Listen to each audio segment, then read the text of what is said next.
Lindsay, you're up. Good morning, everybody, and welcome to this February 7th session of the Hanford Advisory Board meeting. Again, my name is Lindsay Summers, and I'm the DDFO for the Hanford site. As a reminder, this meeting will be conducted in accordance with the requirements of the Federal Advisory Committee Act.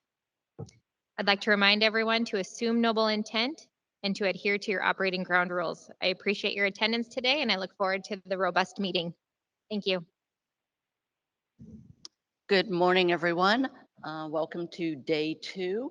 I hope you all had a wonderful evening last night at the reception. And so we'll continue our celebration of our 30th anniversary throughout the year. Does anybody have any announcements that they need to make, want to make? Yes. Thank you. Okay, so today, since we were so efficient yesterday, we've got a slight change to the agenda. As you see, we took care of the draft advice yesterday and reached consensus on that. So we freed up an hour-ish. So we're going to be moving up the committee updates and the status updates and whatever we can. And we'll see how efficient we are moving forward, which means that probably we'll all get out of here a bit earlier than planned. Okay, so we'll go around the room and online and let everybody introduce themselves, since I think we do have some players that individuals that were not here yesterday, and that way everybody can put a face to the name. So Tom, why don't you start? Tom Cecilia, Oregon Department of Energy, and apologize I'm not on camera. Chris Sutton, Public at Large. Rob Davis, City of Pasco. Dan Strom, Benton, Franklin Health District. Jeff Wyatt, Oregon Hanford Cleanup Board. Mia Burke, Hanford Challenge. Rebecca Holling, Hamtech. Steve Anderson, Grant and Franklin County Rep. Kermit Mankiller, Nez Perce Tribe. Tim Covis, Public at Large. Brian Marino, Public at Large. Michael Lee, Columbia Basin College. Susan Coleman, Public at Large. Judy Talbot, Facilitation Team. Dave Enan with EPA. Roberto Armijo, also with EPA. Ryan Miller with Ecology. Lindsay Summers with DOE. And online, we have Michelle.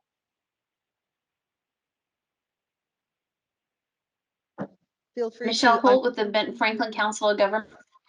Thank you. Good morning. Tracy. Good morning. I'm Tracy Arnold. I'm representing the Hanford workforce, and I'm with Navarro ATL. Joe. Hi, I'm Joe Matthew, Public at Large. And Larry. Oh, and one more. Go ahead. Larry Brandt, Public at Large. And Simone. Hello, Simone Anter, Columbia Riverkeeper. Great, so thanks all. And also a special thank you to Michael Lee and Columbia Basin College for hosting the HAB at this facility. It's turned out to be a great experience. So thank you very, very much. Okay, moving on. But before we do move too far, I want to ask all of your help.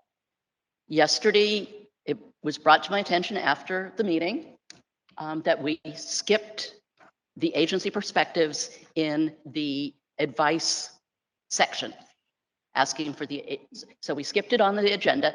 It was user error on the facilitator's part. I think it was the excitement of everybody getting the advice through consensus. So it wasn't intentional, but I'm asking all of your support and help.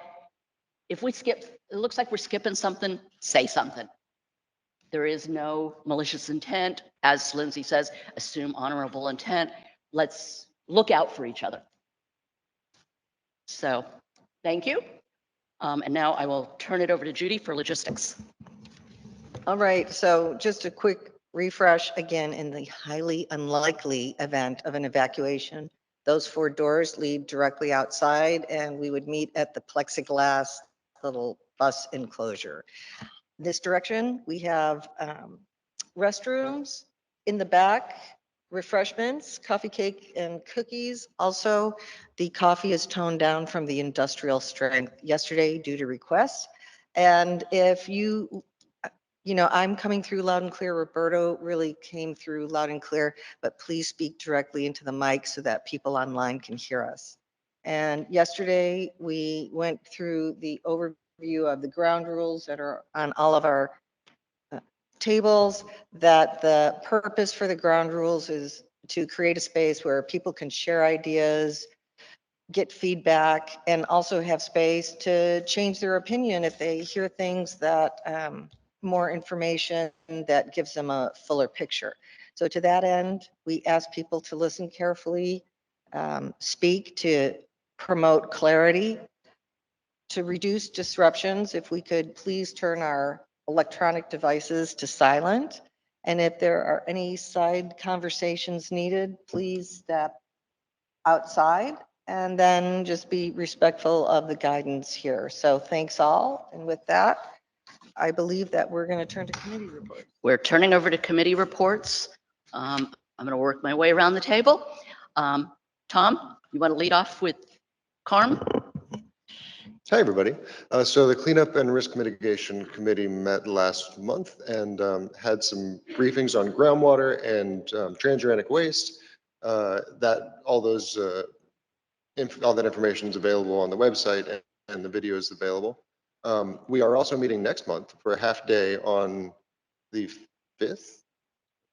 It's Tuesday, starting at 12:30 or so at the library, and we're going to have presentations on the progress at 100N and 100K, and also an update on the 100K East Basin. Yeah, K East.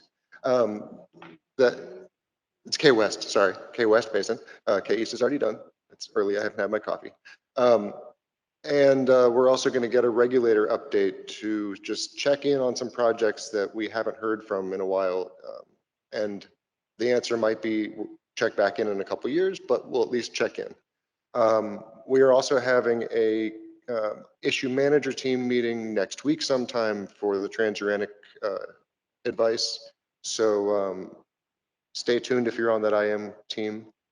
And we'll also be meeting in April, which to consider that advice potentially for the May board if it works its way out of the IM team. Am I missing anything, Lindsay? Okay, that's all.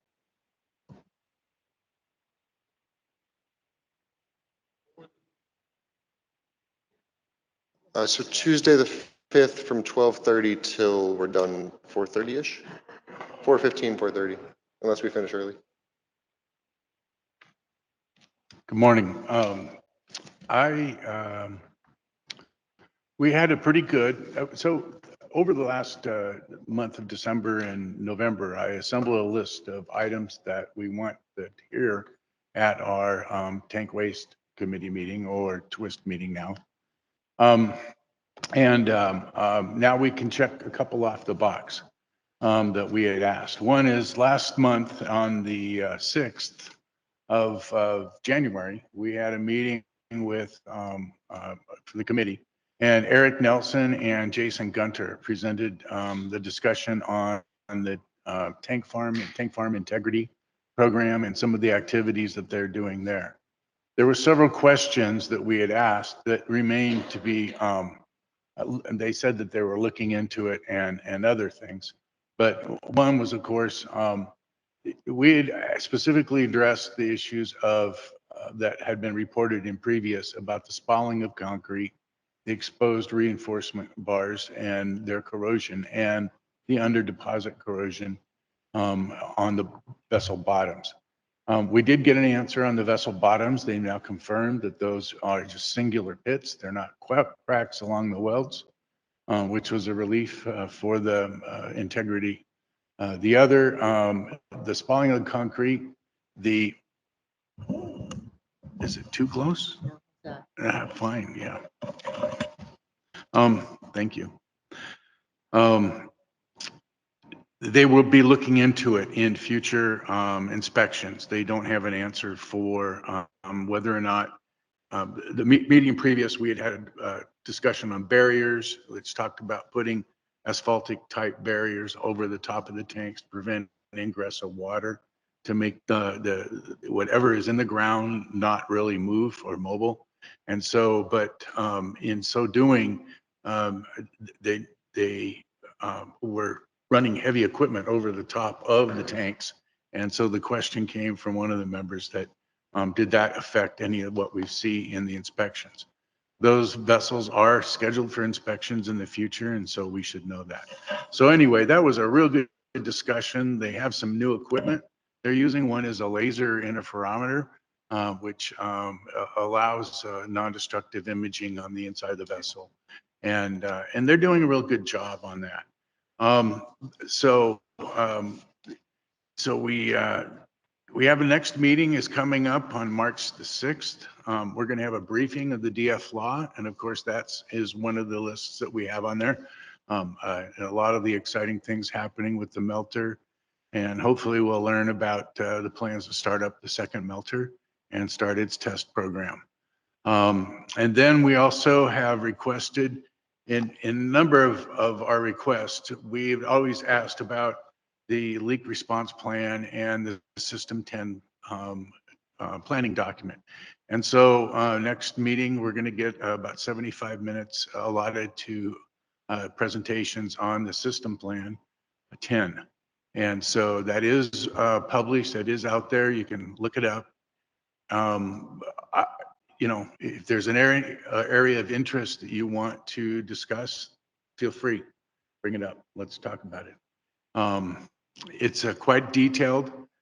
Some of us that have gone through it are amazed at the number of options and different,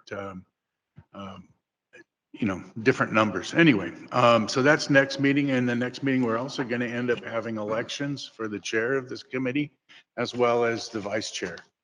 And so if anybody would like to join us and support this, this would be a good thing. I think I'm going to ask the executive committee if we can run a IM team on the system plan in the next meeting we have, see if we can get some people to actually come up with some advice, or at least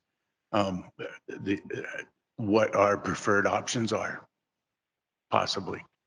Because there are so many options. I mean, it's all a cart and as well as it's under the 4 billion. I mean,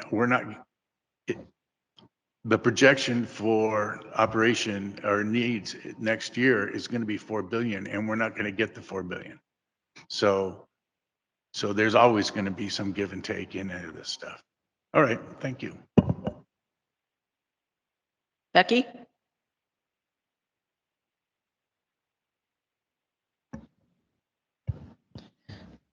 Or try not to blast your ears out this time. So we had a joint meeting last month with the CARM committee, the LIDS committee. And we got an update on some infrastructure things that they were doing on the site, mainly electrical and some the water systems out there. It was kind of a short LIDS committee meeting. So we've asked in our next meeting to have some updates on the traffic safety. Ironically, that morning, as I was talking about traffic safety, there was a fatality accident on the way to the Hanford site, and a dear friend and coworker of mine was the one that was killed in that accident. So you know, it's still very paramount to this committee and to the Hanford site and the workforce. And so I believe that's on the agenda for our next committee meeting. And if you weren't in that meeting, I did remind everyone that they can go back and look at some advice that we have that the Health Safety Committee had written in the past regarding infrastructure and traffic safety. So if you're bored sometime and you want to go back and read that, that'd be good. It'd be good to at least, go over it and see the kinds of things that were recommended from the HSEP committee, as well as DOE's response to the advice that we had given. Sorry, I'm a little under the weather today. So yeah, we do have another committee. You'll have to refresh my memory when the next committee meeting is scheduled. I'm not It's in positive. March. I think. In March, yeah, March sometime. More will be revealed, I suppose. When is it?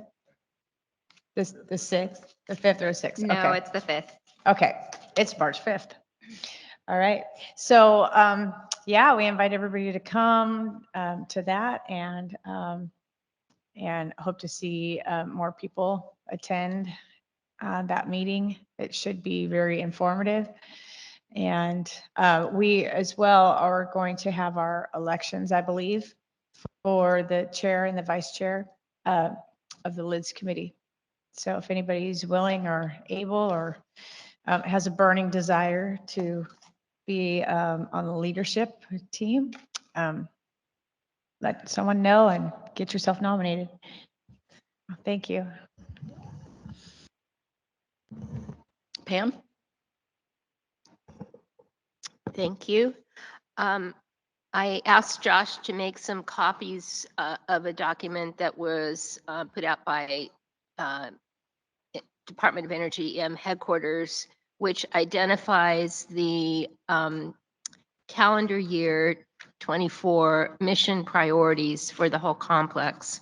Hanford doesn't show up until priority 2, and it includes treating 2 billion gallons of groundwater in the Central Plateau, which is what they do every year, so not new. And initiate installation of the test bed initiative waste treatment equipment. So under category or priority number 3 is complete dewatering and grouting of the K West Basin. And priority 5, the very bottom priority, select a carbon-free electricity project for development at Hanford. That's something that we talked about yesterday. So it's interesting that that's on our priority list.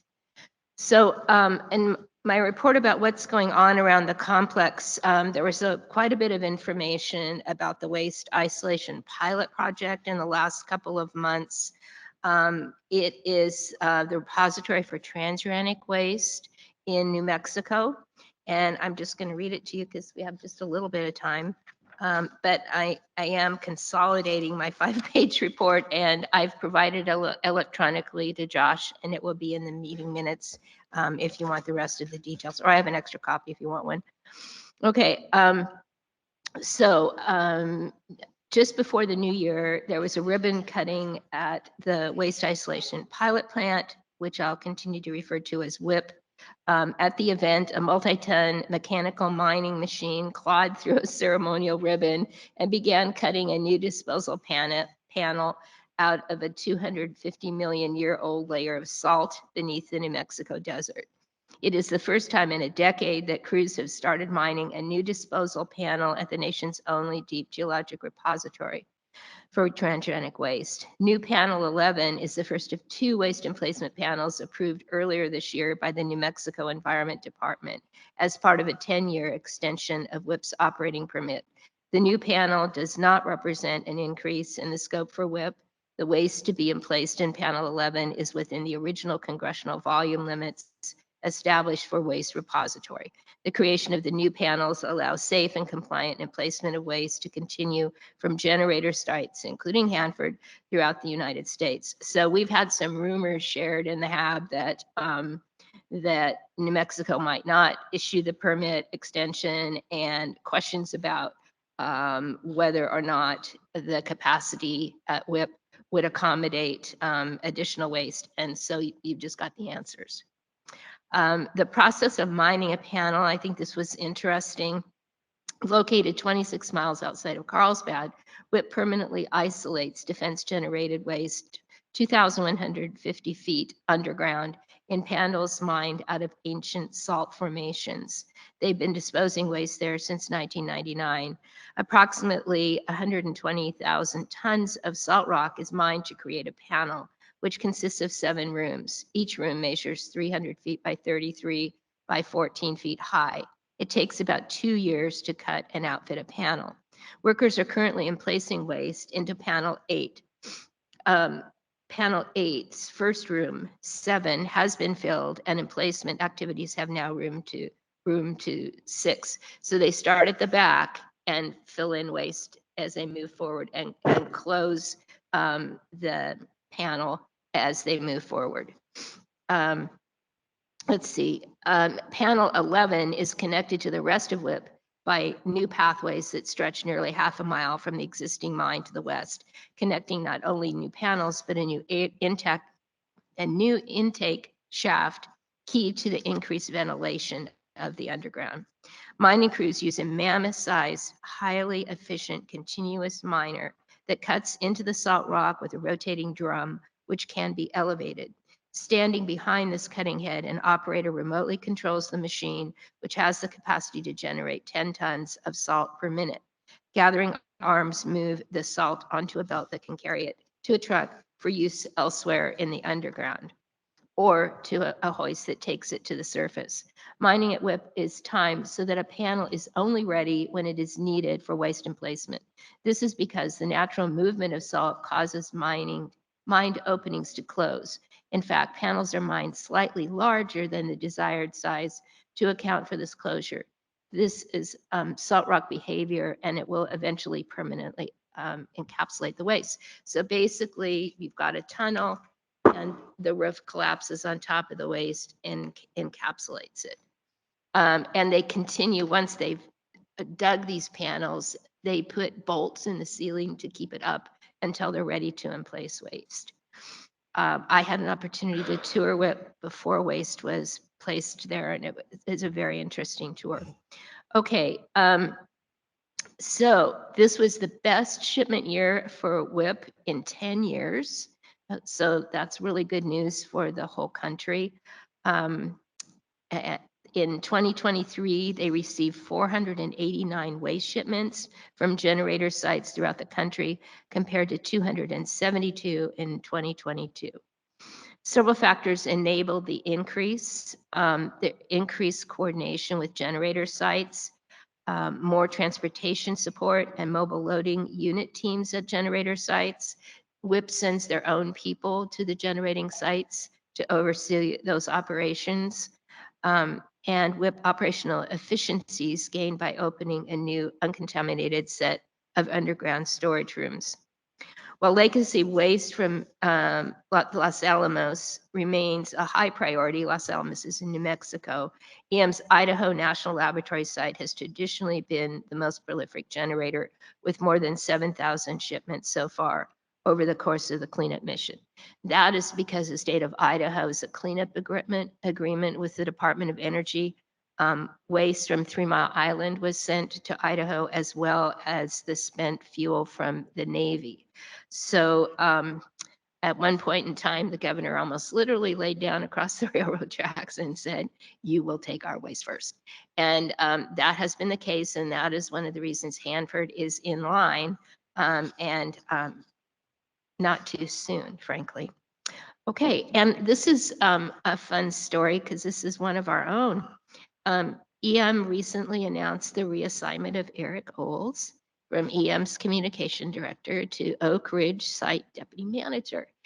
Eric has always been interested in being a site manager. He spent, well, I'll just continue reading. It's a short story here. He will oversee day-to-day operations of the environmental cleanup and stewardship mission, and as well as other activities. He brings extensive headquarters and field leadership, project and program management, and policy experience. He has worked for DOE for more than 31 years, I didn't realize that, and has served in a variety of assignments, including EM, acting chief of staff, deputy project integration manager for DF Law, and chief of staff for both Richland Operations and the Office of River Protection. And he also worked at Yucca Mountain in the Office of Civilian Radioactive Waste Management as a graduate of the University of Nevada. So great news for Eric. And he's also a grandpa. And that's a fun story too. Okay, I think that's it. Let me see if there's anything else. Oh, one more. Idaho Falls marks significant waste reduction milestones. So this relates to the fact that WIP has been receiving a lot of waste from them. They've made significant progress in the last year. They successfully reduced their overall transuranic waste inventory by 22%, or 9,331 waste containers. They sent more transuranic waste to WIP in New Mexico than at any point over the last decade. When contacted in 2022, the remaining true waste inventory was stored in over 39,000 containers on site. As of this month, the inventory is below 30,000 containers. Each transuranic waste leaves Idaho with meticulous planning, collaboration. The waste is comprised of debris, residue, soil, and other items contaminated with radioactive elements, largely plutonium, that have atomic numbers greater than uranium. So that's it from around the complex, at least the issues I thought you might be interested in. Any questions? Okay, thank you. Tracy? Co? Good morning. Can I get a mic check? Can you hear me? Yes, we can. Perfect. Okay, great. Great. Okay. COMA on January 9th and meets again on March 6th. In January, the committee discussed resources for new HAB members, what those would look like, how to break the information down so it's digestible and not too overwhelming. The recommendation was to have. Tracy, Yes. if you could, we're in a large room, and if you could speak a little slower, we're getting some reverb. So that, if you could slow down just a little. Our recommendation was to have products from each TPA agency and make a Hanford 101 presentation. We also heard public involvement updates from the TPA agencies, including calendars of events, debriefing on the 5-year plan meeting, a debriefing on the Hanford Regional Dialogue, and the 2022 Public Involvement Survey results from Ecology. In addition, we were also presented with the FY26 Cleanup Priorities draft advice. So in March, we plan on hearing updates on public involvement activities from the TPA agencies. And we will have a presentation from Ecology on the Washington State Healthy Environment for All, or HEAL Act. Further discussions will take place on the frequency of HAB emails and communications from our January discussion, and committee leadership elections will also be held in March. Thank you. Does anyone online or in the room have any questions for any of the committee chairs? Tom, and then Robert right behind. I don't have a question for chairs, but I do have a statement for the board. Our annual HAB work plan is developed at the leadership workshop, which happens in May or June, I think. And for the committees that don't have April meetings this year, March would be the chance for you to talk about what you want on the work plan. So just leave a little bit of space in your discussion for thinking about what you want to be able to talk about next year. Robert.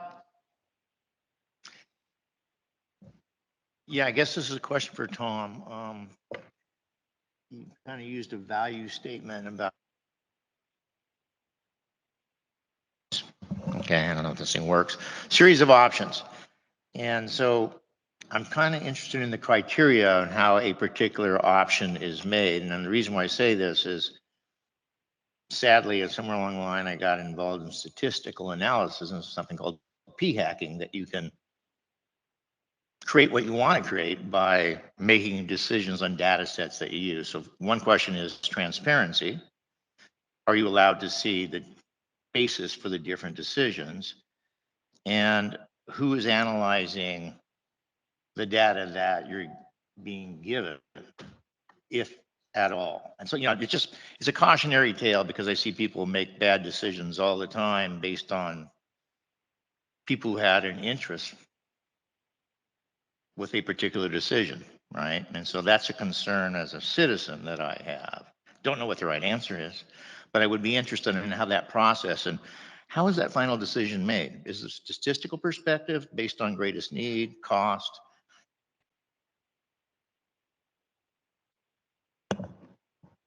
Yeah, several things that come to mind, but, and maybe the state should also mention that they have their baseline, and then from the baseline, then a number of options are selected, for which ecology was allowed 4 different options to add to the study. And I think some EPA might added 1 to the option study, which ended up with maybe 9 all total. I think there's 9, isn't there? Hey, Rob, we'll be and sensitivity studies as well. So yeah, and we're going to get a discussion about this with the system plan. Hopefully at the next, our Lindsay has worked really hard to try to get people to come to us that really know what they're talking about. And so we're going to get a discussion about the system plan coming up. We've got ecology on the line, though I know Jeff Lyon's name was listed. Is he not? Yeah, we're gonna, just like you said, Rob, Energy is gonna have a pretty robust system plan 10 briefing in March, and we're also gonna have several of our ecology staff there. So we should be able to answer most any questions you guys have about it at the March meeting. Right. So a lot of that's in there. Now, I would invite you to take a look at the summary at the very beginning. It's only a couple pages, but it really kind of leads you into the whole idea of what we're doing here. And the other thing is there are documents that we have asked for, okay, or at least I know I'm probably more vocal, but there's FFRDC reports on low-level waste. There's SLA, SLA low-level waste reports, and with recommendations and suggestions. There's the AOA for high-level waste, and then there's a third one, another one anyway. And there's another one with additional. The question is, what I'd like to see is how are they all reflecting into the milestones that we get for the next 5 years? Because our current thing is looking at advice for the 2026 budget year. And so what decisions are being made? And then how do they fold in all these other options? And can we shed them from consideration at this point, other than sensitivity studies or et cetera? So yeah, there's a lot of reading. Some of it is just repetitive, goes fast. Yeah. And it's out there available. And System Plan 10 should be looked at for nearly everybody. Just take a look and what else to say? Is it on our website by any chance? A link or anything? Yeah, the system plan 10 is on the administrative record. And we'd be happy to pull up a specific link for you guys, but in advance of the meeting, or you can go on the AR on the Hanford.gov and just search it yourself too. But we can follow up and send that out. Right. I think I took the long way, but I found it, no problem. We can add that link in HAB happenings.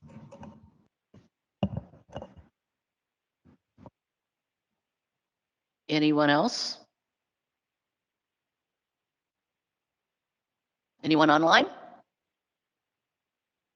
Okay. Let's see here. Well, the next item on the agenda, status updates on previous action items. Lindsay, you're down for this. Okay, so the first one was the land acknowledgement. DOE met with the tribes in January to discuss the development of a land acknowledgement, and additional discussions are planned for March and May.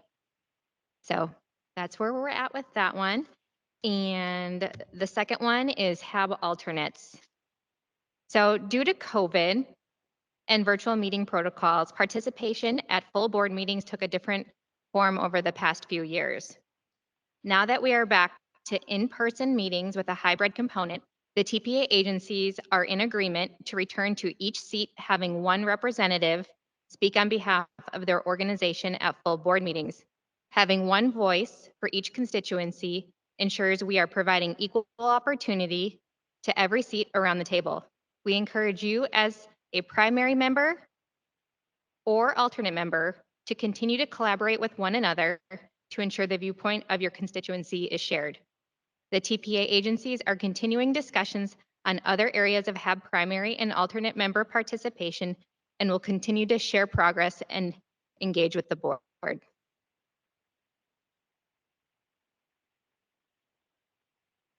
There was a question about alternates on committees, right? That's what Lindsay was just Oh. covering at the end, that we're still discussing those components of it. Okay, thanks. Pam?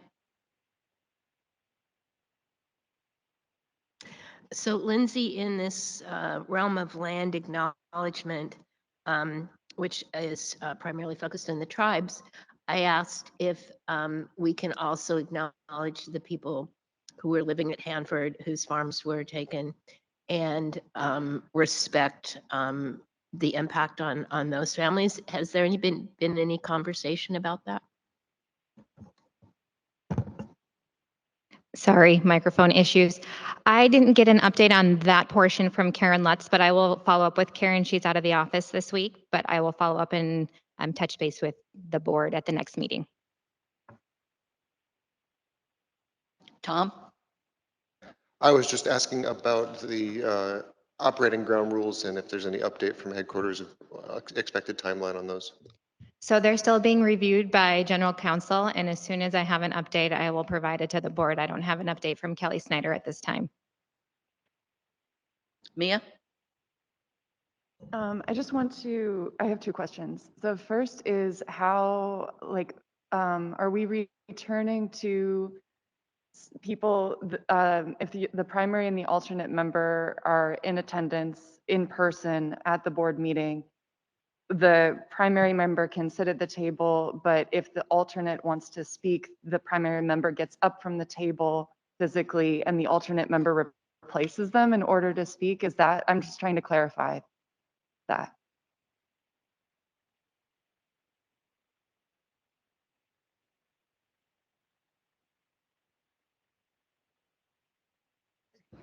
And I might add, we have hybrid meetings, so how does someone online step back away from the table? So the intent is the primary member will represent their constituency and the alternate member will represent that constituency if the primary is unavailable. So one person or human around the table. So folks will not be switching in and out. So And the question please explain how that works virtually. Does the alternate and the member have to text each other back and forth to see who can talk and who can't talk? Jeff, my understanding is facilitation is going to be tracking that at full board meetings on who is in attendance virtually and in the room. And if the primary is attending virtually in the room, they're going to be the ones representing the seat. Right? Correct. Are you trying to solve a problem that doesn't exist? Can you explain the logic behind this? Is there a problem with alternates and primaries and some sort of a conflict, or, I mean, what's the problem that you're trying to solve here? We're looking to provide equal opportunity to every seat around the table. So not every seat has an alternate. So going back to those appointment letters, the alternate is appointed to serve when the primary member is unavailable. And so we're following the guidance from headquarters. And as we shared earlier, additional conversation is going to be had about other components, but this is the guidance that we have received thus far, and the TPA agencies are in agreement.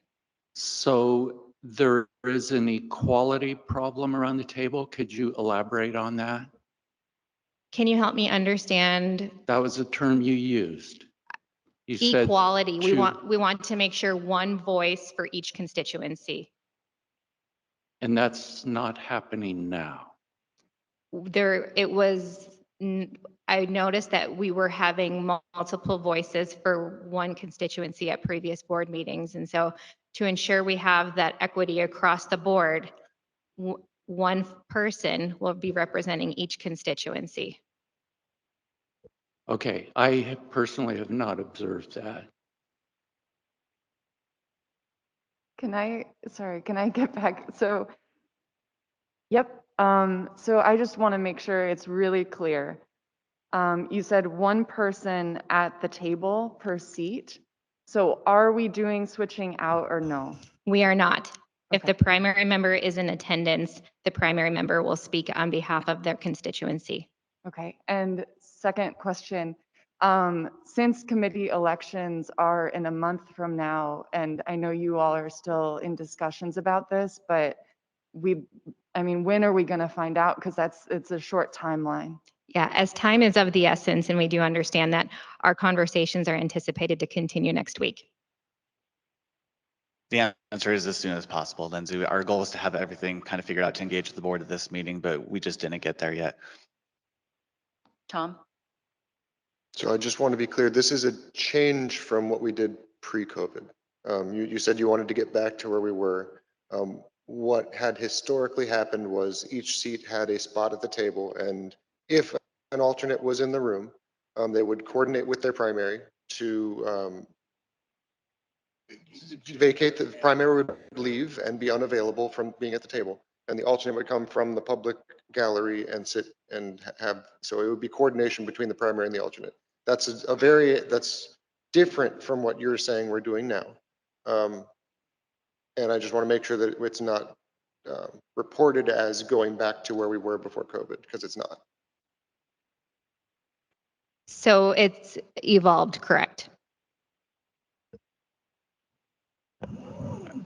I'm kind of frustrated with this in that by relinquishing your seat, the person should be able to talk. The other side effect of this is, why do we have alternates then? What possible reason would they want to be in the room and listen to our meeting and understand the facts and understand the discussion and look at the flavor of the HAB if they can't participate?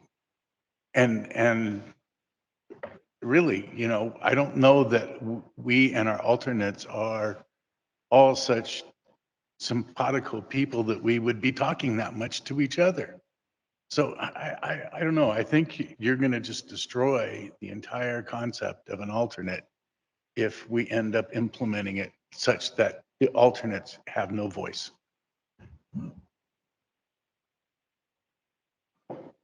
Amber?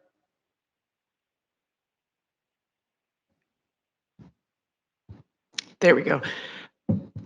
So I guess I'm in agreement here with, this is a change. And I really don't understand why I guess this is a tri-party. Are the tri-parties in agreement with this change? Because it is a change from pre-COVID. And I really do believe that each seat, each organization, each stakeholder, community member that's here, each organization should be able to choose who speaks for, that voice. I don't think that should be chosen. I know there's primaries, I know there's alternates. Let us have control over who's going to sit and speak. I really don't understand how that is challenging to the conversation. It's adding more voices, and it's putting the onus on us as each seat on the board to communicate and coordinate. And we can do that. We're adults, we can do that. So I just really, I disagree that this is needed. And I think we need to have further conversation about it. Mia? I'd just like to express my disappointment that, it was my understanding that the TP agencies were going to discuss what was going to happen, but I also expected that the board at some level would be involved in this decision outside of just the December board meeting discussions. And so I'm really disappointed that HAB leadership at the very least wasn't involved in talking through this and figuring out a plan and a path forward. Pam? I agree with Rob. I was the primary for many years for the city of Richland, and I had excellent alternates. I think that contributed a lot to this board, Vince Pinesco being one of them, who was a leader in a lot of tank advice. Maynard Plahuta, Bob Siama was the primary when I moved to be the Benton County seat. And we had significantly different opinions. And I don't think his opinion reflected the Benton County Board of Commissioners. But we each had our opportunity to share our viewpoints. And you guys need to reconsider this. I mean, even if the alternate has to stand up at public comment, I can't imagine the frustration of not being able to talk. It's insulting. And you're fixing this for the whole board for one seat you're having a problem with. Robert?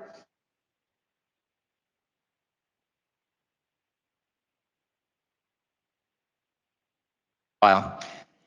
And why does everybody think that you get to have a voice? I mean, seriously, this is all top-down push. I mean, look at how board constituents got to be here and who used to be here and who makes that decision.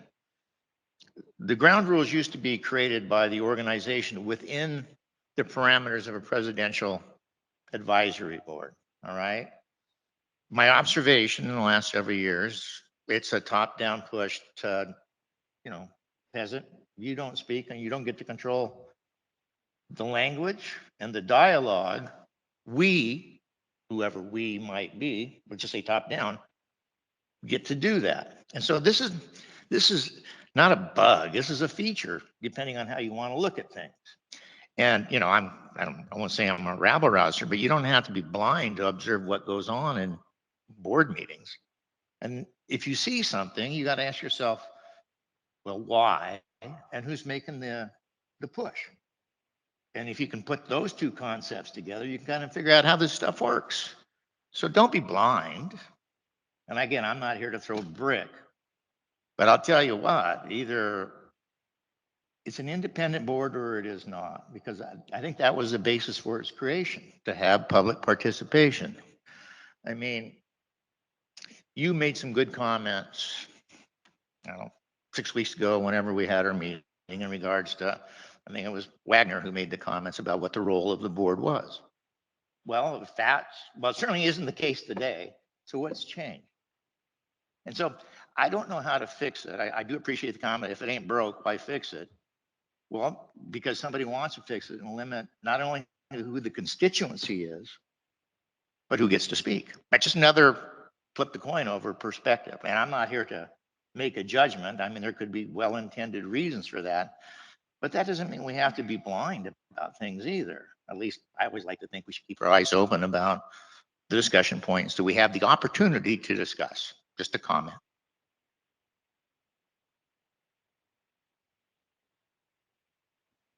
Brian? So I have a wondering here about governance structure and who actually gets to set the agenda and the parameters of the agenda. Because my curiosity here is an example of public comment, right? I'm just going to move this a little. Sure. There you go. Try that. So, you structure the public comment like every other agency where it's, you have a time for people to come in and speak. Couldn't the board also decide that each topic is open to the public, open to alternate members, and effectively you could have anybody you want at the table be a part of the discussion, but then when it comes time to decision making, you call executive session and only the members or their alternates are able to speak and vote at that time. So my curiosity is, if the board wants more voices at the table, couldn't the board set the agenda such that people could be at the table and have open discussion? There's very specific parameters outlined for the formal board meetings. Things are like per FACA, so things are a little bit more fluid at that subcommittee level, which is why alternate members are welcome to participate at that subcommittee level as well. Gotcha. So I guess what I'm hearing you say is there's a set of rules that apply to what we're doing right now, different than committee meetings. Then the subcommittee meetings, correct.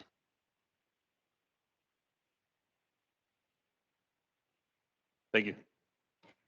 Larry Brandt, online? Can everybody hear me? Maybe so. Yes, we can. I asked about this at the end of the last board meeting because I just thought we're speaking into a tin can and it really wasn't going anywhere. I understood at the time that Energy was considering this, but I really didn't receive the information that the tri-party would be considering this issue. And the only thing I really have to say about this is that there has to be some structure that allows for the enlarged exchange of information. I think it's just not in anybody's favor. There's no advantage to limiting input at this board meeting when there's such a big problem that we're dealing with. So I would like to see this reconsidered, and I would like to see maybe see the board come up with some proposed rules that would either permit the substitutes or not permit the substitutes at the table, or at least speaking. And I would like to see maybe an IM to address this issue. And that's all I have to say. Thank you. Brisa? Yes, I just have a question. So did these rules exist before and maybe we weren't following the rules, or are these rules that recently just, were developed and now we're just trying to, abide by them? That's a good question, Brisa. And let me go back a little bit. There have been several changes with the board the last couple of years, and I just want to go back to one other example with the term limits that were implemented and enforced. That was some term limits always existed. They were just never enforced, and it's my understanding that as Lindsay and Dee, we shared at previous board meetings, that the appointment letters from headquarters for alternates has specifically said what the role of alternates are at full board meetings, and that wasn't necessarily followed the last 20, 30 years of the board's existence. So that's on us. That's on everybody for the last 30 years that it was done that way. That being said, I just want to reiterate that as Lindsay shared, the alternates can participate if their primary is unable to attend the meeting, or if their primary becomes unavailable at the meeting, the alternate is still welcome to come in and represent the constituency if the primary becomes unavailable. Brian, you're still up? Okay. Steve? I guess just based on that, Ryan, so if I have to go to the bathroom, then the alternate becomes the available person, and we're saying that's not the case at a full board meeting, which I just heard is completely different than committee meetings where everybody can participate and everybody can, because there's no vote, there's no activity that's as formal as that. Sorry if I said committee, I was talking about full board.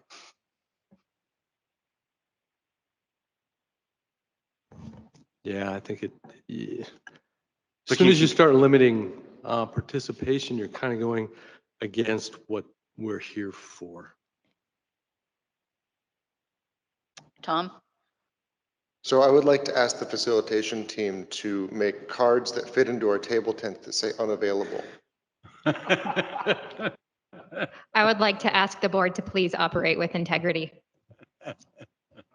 Mia? So just want to clarify the whole unavailable part of this. So if a primary member was to leave the room, an alternate member can sit at the table? Is that what we're saying here? What we're saying is if the primary member is unable to attend or has like a meeting they have to go to or is unavailable to participate in the meeting, the alternate can represent the constituency.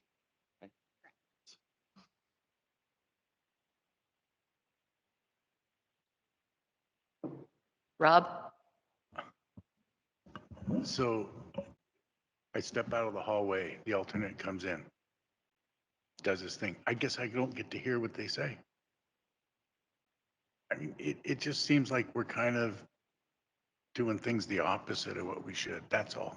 And I think it's a matter of judgment of how you patrol our process here. And that if you consider that 6 feet back implies the person's out of the room or unavailable, that should be acceptable. It's the message that we want to hear. It's not the, rules are rules, but again, we should be susceptible to making some allowances. And I won't tell if you won't tell. I mean, I think you could be able to make those decisions. I don't know about you, Lindsay, but I mean, the people above you should allow you to make that decision. I'm sorry. And I appreciate everyone's feedback. Again, what I can ask is that the board continue to operate with integrity and, adhere to those appointment letters. The roles of the alternate members and the primary members are very clear.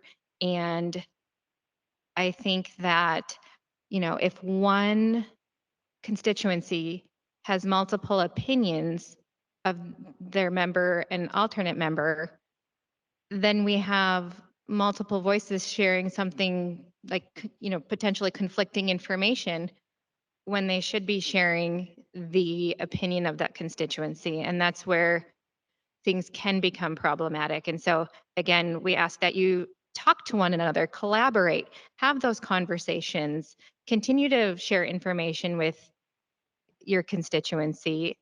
And when either the primary member or the alternate member comes to a board meeting to speak, you both will be in agreement on what information will be shared or what questions will be asked.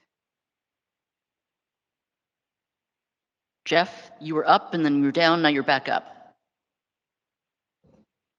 Just wanted to offer a comment. My alternate is a rancher with a herd of, I don't know, 400 or 500 cattle in Umatilla County. I'm an old retired engineer in Portland. We have different perspectives on issues related to Hanford that I think would be valuable for everyone here to hear. But as a seat, we have one vote when it comes to actual reaching consensus. But it's the differing perspectives that people can bring to the board that I think are important. And this decision by the TPA agencies is cutting off those different perspectives. And I think it really runs counter to your efforts to learn what the public thinks, what the communities think, and then communicate with those publics. So, my alternate, he was a former county commissioner. He could go back to Umatilla County and talk to the people in Umatilla County. But if he's not here, he can't do that. He won't do that. Can I ask a question, Jeff? Can you share whether your individual perspective and your alternate member's individual perspective would align with the Oregon Hanford Cleanup Board's perspective? Yes. They both would, even though they're different. Yes. Okay. Perspectives are different, but the position that we would take on an individual issue would have to be the same. We'd have to work that out. Understood. Thank you. Kermit? I was just going to say that, with all due respect, it kind of seems like a facilitation issue. In these meetings, we have to be recognized in order to speak. so whoever is chairing the meeting, they recognize the, the present member. And, and then the other part of the issue is, well, if your primary member is here and your alternate, is virtual, well, then you've got a similar conflict there. You've got two seats, with access to the floor. So I would say it's just more a matter of, who's recognized to speak and so on, because there will be times when, and I'm an alternate, I'm sitting in because, our primary isn't here. But if our primary was here and I was here and I had something really important to say, and the primary recognized that, and I was the only one that could say it, I do think that you need that opportunity, for each one of our groups to be represented appropriately, by somebody that can carry the message appropriately. But in a very basic sense, I just see this as an issue of, whoever chairs the meeting, recognizes somebody to speak. And, and if you're recognizing more than one representative, from any entity, well, then that's a facilitation error. Larry, online? Let me ask a what if to demonstrate that this rule is a little too rigid to work well. Today, we had committee reports. Let me ask you, under the circumstances, what if the representative of the group was a committee chair that had to report, and the alternate was a committee chair or vice chair that had to report for another committee? Would that disallow that alternate from sitting at the table and reporting at the board meeting? Hey, Larry, good question. As we shared earlier, that the topic of alternates in leadership positions, and that kind of topic is we're still discussing that. That's really not getting us any kind of an answer. I think that we're talking into a tin can again, and it's just not very satisfying, guys. I can't provide you a more thorough answer because part of your question is talking about a hypothetical situation. That's part of the answer is still under discussion by the agencies. And I raised my tent, but I really wanted to hear from everybody else first. But I just want to say that I am listening to what everybody is saying here today. I'm taking your comments. I want to remind everybody that Lindsay and I are just sharing what the agency decision was, but I will take these comments back to our agency leadership when they continue these discussions. And I want, might not feel like it, but really know that I am taking your comments, I'm writing them down, and I'm taking them to the folks that are making the decisions. And it's not just us, it's not just local offices that are having these discussions. They're happening with headquarters as well. And we're writing that balance too of trying to, make sure that we're compliant with FACA and headquarters direction from energy. I don't want to speak for you guys there, but. Correct. And I echo what you say, Ryan. I hear you, and I am also taking notes, and I anticipate sharing your messages back. Thank you. Tom? Yeah, I just want to say we're all here to act with integrity. This is a board of people with noble intent, and nobody is acting like, how do you say, unintegratively? Anyway, there's a difference between having different viewpoints as your primary and having a different opinion as the seats you're representing. There's different expertise. There's different life stories, and all of those life stories are valuable to come to consensus and have high-level discussions and to teach and to learn about Hanford.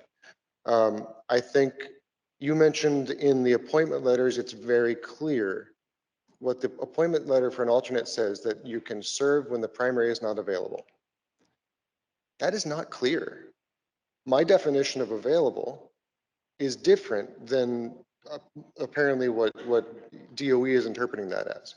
If I am not available to talk to something because I want someone with a different life story to be able to tell that story and a more diverse viewpoint, I can declare myself not available to speak on this.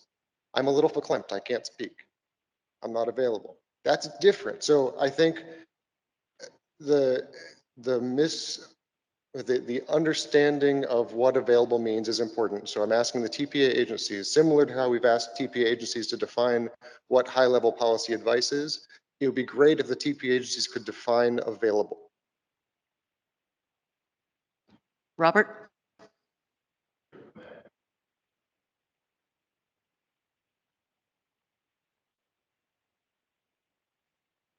Original comments, but I'm looking at the FACA, USC code. Agencies get to make determinations of the roles of advisory boards, who the main committee members, and the roles of subcommittees. I will tell you, at least in the first 200 pages I've scanned, there's nothing that says the agencies get to make a determination on who can speak as a member of the advisory board, whether an alternate or not. So this is, again, 200 pages, I'm scanning it as quickly as I can. I don't think you can label this, other than the agencies get power to make decisions. It sure isn't what FACA says about who gets to speak as a board member or a constituent. That's not in there that I've seen. And so when words and statutes and codes really have meaning. So everybody should understand it's not, FACA gives people power, but that power is being utilized in a way that we're not used to. And again, it goes back to why. Some people think this is an advisory board. Now, you can believe that. And advice can be helpful if you want to take the time to listen to it. And so again, a casual observation of, a guy like me, when it gets pushed down, you limit voices. It's a way of exerting control, is it not? And so again, this is a feature, not a bug, but don't blame it on FACA. You get the right. And when you use the term agency, you're talking about EPA, you're talking the Washington Department of Ecology and the Department of Energy. Again, words have meaning. I'm interested in who is making that decision, I guess, on the agency's behalf, but also on our behalf, which I think comes into conflict with at least a lot of us may believe why we're here. And that's I think the struggle that I hear here. What are we really supposed to do if we're being told what to do and how to do it, who can speak? Boy, that sounds weird. That sounds pretty democratic in a way, I suppose, doesn't it? So anyway, it's an observation like everybody else gets an observation. But FACA doesn't say it gives the authority. It certainly doesn't say who gets to speak and who does not get to speak. Chris? When we had this discussion at an earlier meeting with Kelly Snyder, Rose Ferry of the Yakima Nation had an interesting observation. She said that the Yakima Nation appointed the primary and the alternate, or nominated them, because each one had a different area of expertise. And it was the belief of the Yakima Nation that both alternates and primary would be free to express their areas of expertise at meetings such as this. And I won't go into the fact that, because I'm not knowledgeable enough, that they felt that EMSSAB couldn't tell the Yakima Nation that they couldn't have two people sitting at the table, because that was a government-to-government negotiation. But I think the key thing here is that if alternates and primaries do have significant areas of expertise, then I think it benefits everybody when these questions come up to hear both alternates and primary express things within their areas of expertise. Otherwise, we could be missing out on something that could impact how we vote, what we do. So this areas of different expertise between alternate and primary is something that's been missing from this discussion, but I think needs to be brought out. We make decisions based upon facts or upon knowledge, and if some facts or some knowledge aren't expressed or not able to be expressed in a timely fashion, then I think we all suffer. Now, I know that an alternate can always speak up as a member of the public in the public comment area. But sometimes that public comment area is so far removed from the conversation at hand that I think something would be lacking. And I just wanted to bring that out. Okay, I want to remind everybody that at 10:15, we have a hard stop for public comment, but I'm going to go to Michelle. She wrote a comment in chat. Michelle, do you want to state your comment or your thought? Sure. I think that the clarity that I'm looking for example, similar to what Tom was saying, is that, you know, that definition of primary is unavailable. And one of the concerns I have is that with the number of committees that the HAB has, and the IM teams and research and work that has to happen, there's a lot of time. And there are committees that have discussion or information that would be meaningful to my organization, or that my organization would have information that would be valuable. But I am not the subject matter expert on that. So for example, things that are transportation and safety related, my alternate from my agency is much more knowledgeable, has much more information, and would be the appropriate person to participate on that committee, representing our entity. So I would consider that. I am not available. I'm also not the right information haver, and it's a committee level discussion.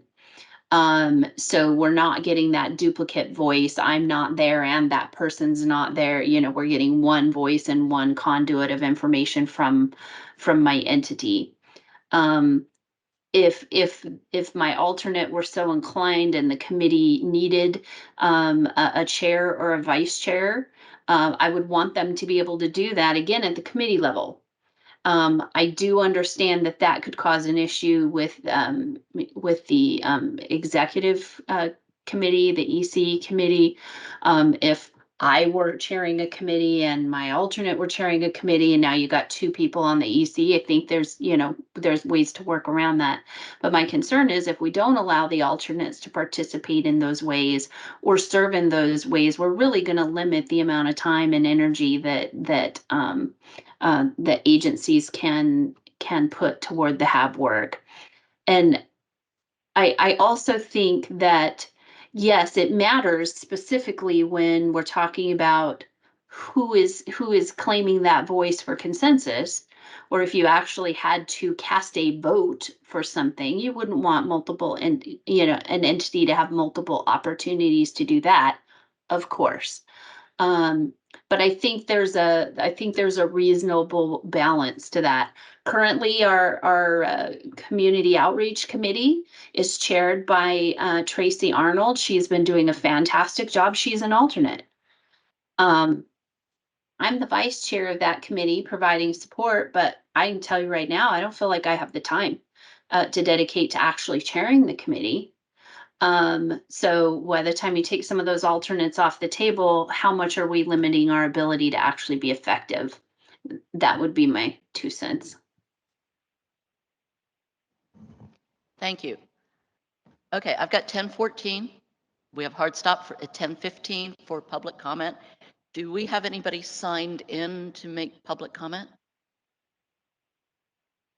No, and we'll take a moment to ask if anyone online would like to submit public comment. Anyone in the room?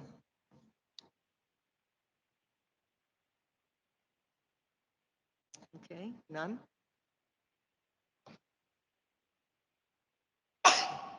Bless you. So I have none. Okay, so according to the agenda, if we have no public comments, then we have a break. Do you want to take 15 minutes? Yeah, let's 15 minutes, or unless. And I believe that Michael and Stephanie are anticipated to be here about 15 minutes early, so that would work great. Great. All right, so let's take a 15-minute break. Thanks a lot. Is this better? Oh, yeah. There we go. Well, we will do, Mick and Keith.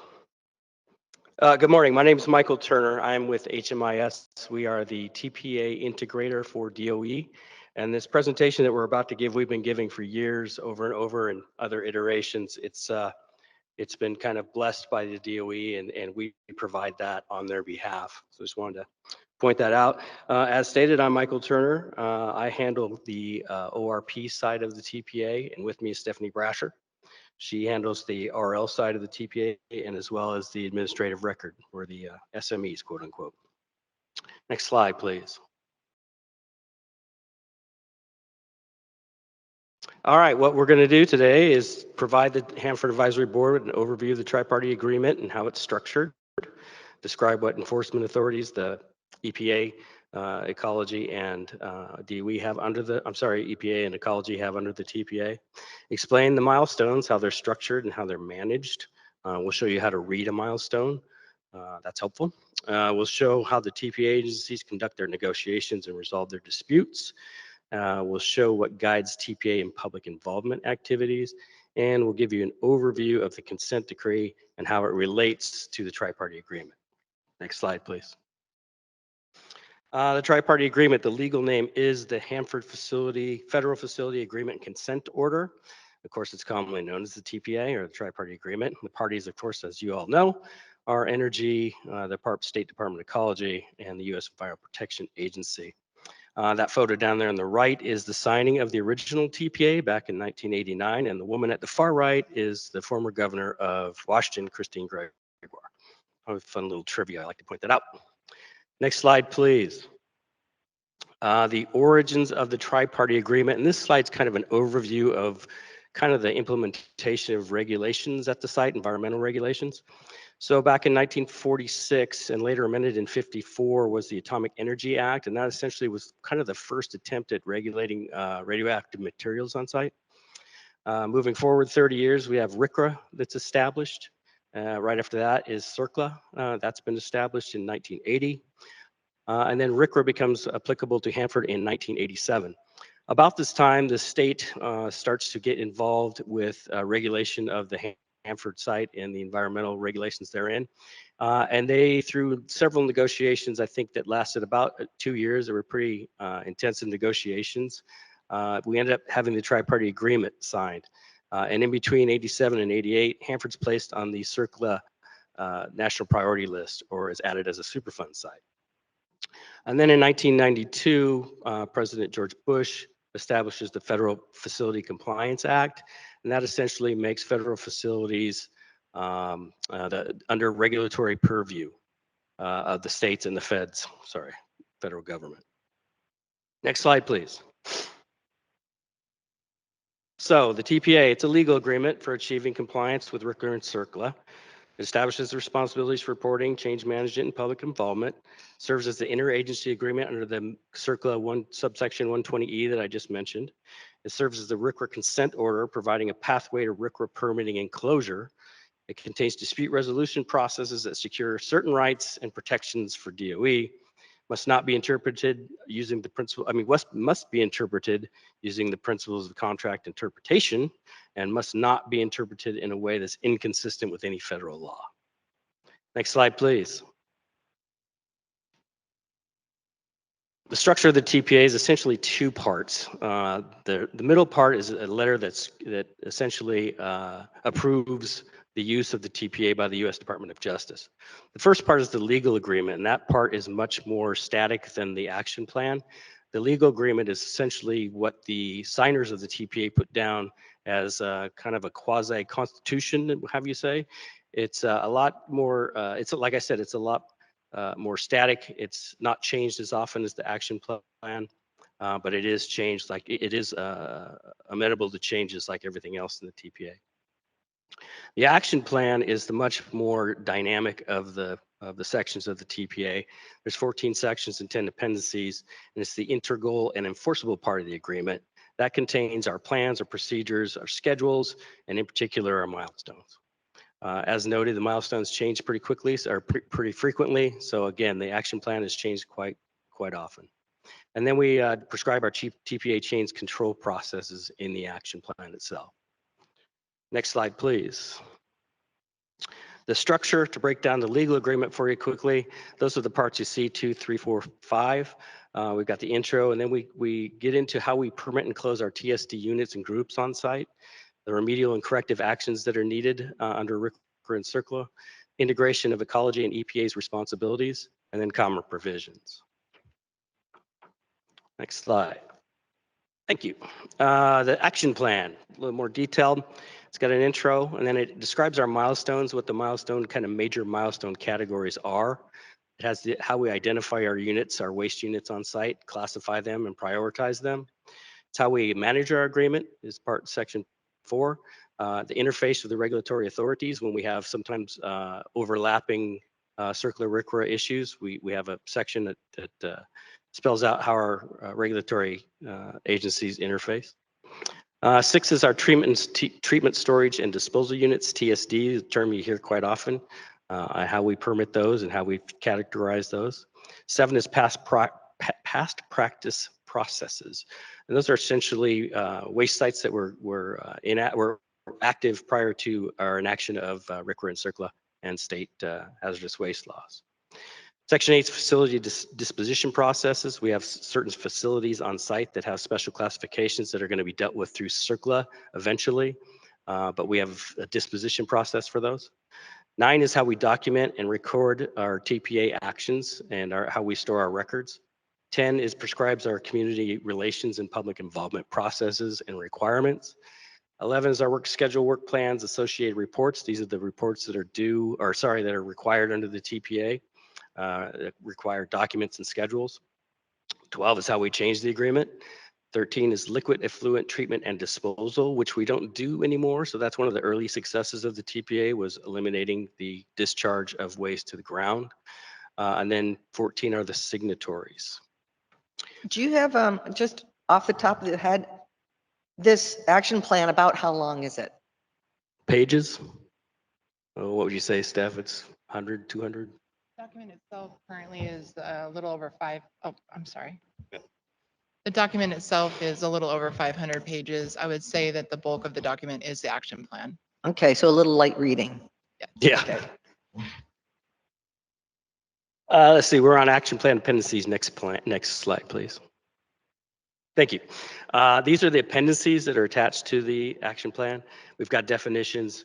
We have a full listing of every treatment, storage, and disposal unit on site. We have a similar listing of our operable units. That's appendix C. D is highlighted because that is where you will find our milestones. So appendix D is a very active part of the action plan. All the TPA and all the changes that are made are found online, open to the public, by the way. And Stephanie will get into the tools you can use to find that stuff. E is key individuals, signees, etc. F is supporting technical plans and procedures. G, data management initiatives, how we manage our electronic data on site. H and I pertain to tank retrieval. H is our retrieval criteria, and then I is how we retrieve and close our tanks. And then J is our central plateau and 400 area facilities and production reactors. These are facilities that eventually, they have been decommissioned, eventually will be dealt with via CERCLA. Next slide. Lead regulatory agency, between ecology and EPA, there are certain, all the milestones have a lead agency or in some cases a dual lead, and the regulatory agencies themselves determine who's the lead agency. Decision on which regulatory agency will assume is jointly determined by the regulatory agencies, and the agency, the lead regulatory agency involves the non-lead regulatory agency when necessary. In August, MOU was signed between ecology and EPA, which kind of codifies that I just mentioned. The designation of the lead regulatory agency does not change any of the jurisdictional authorities that the parties retain outside the TPA or inside the TPA. Next slide. Thank you. Because the TPA is legally binding, each of the tri-parties has the right to enforce the terms of the agreement. The college and EPA have the right to bring enforcement actions against DOE, its contractors, its subcontractors, operators, if the DOE fails to comply with the terms and conditions of the TPA. So our site contractors are not immune from enforcement in the TPA. Next one, please. Penalties, thank you. This is just a quick overview of our penalty structure of what you'd see in the outside world as a commercial operator and what you are subject to as TPA, or sorry, as DOE out here at Hanford. And with that, as I said, we were tag teaming, so I'm going to turn this next part over to Stephanie. All right, good morning. We'll get into TPA milestones, which are also, can you hear me?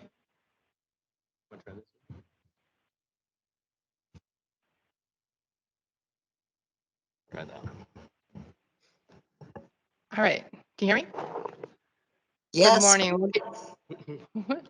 We'll get into TPA milestones, which are also commonly referred to as a work schedule. They are captured in TPA Action Plan Appendix D, and it provides the definitive work schedule and due dates for cleanup milestones, and is also the most commonly negotiated section of the TPA. Schedule milestones include major milestones, interim milestones, and target dates, and we'll get into the differences between those. And then we have a tally of the different milestones along with the contractors on site. Next slide. All right, we'll get into the differences. Major milestone is enforceable and generally represents a long-term priority, more than 5 years. The scope and progress towards full compliance. Major milestones are usually the basis for a series of interim milestones and or target dates, and end with a O. Interim milestones are also enforceable and represent an intermediate term less than 5 years. Significant scope of work, when completed, supports the ultimate completion of major milestones. A target date is not enforceable and represents a shorter or near-term scope of work. And target dates are generally tracked, and you'll see the designator with a T at the end. Major milestones, we have our list of major milestones, and as of today, there are 14 major milestone series that remain, 9 for the Richland Operations Office, that's in the River Corridor and Central Plateau, and then 5 for the Office of River Protection, and that's for the tank farms and waste treatment plant. Next slide. Reading a TPA milestone number, it kind of looks a little complex. Again, the M represents the designator for a milestone or target date. The 45 indicates the series. The O2 is the interim milestone in the M45 series.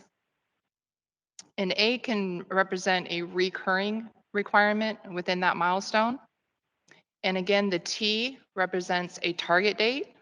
And the O1 is an indicator along with it could be an O2, A, B, C that would indicate a reoccurring target date. Next slide.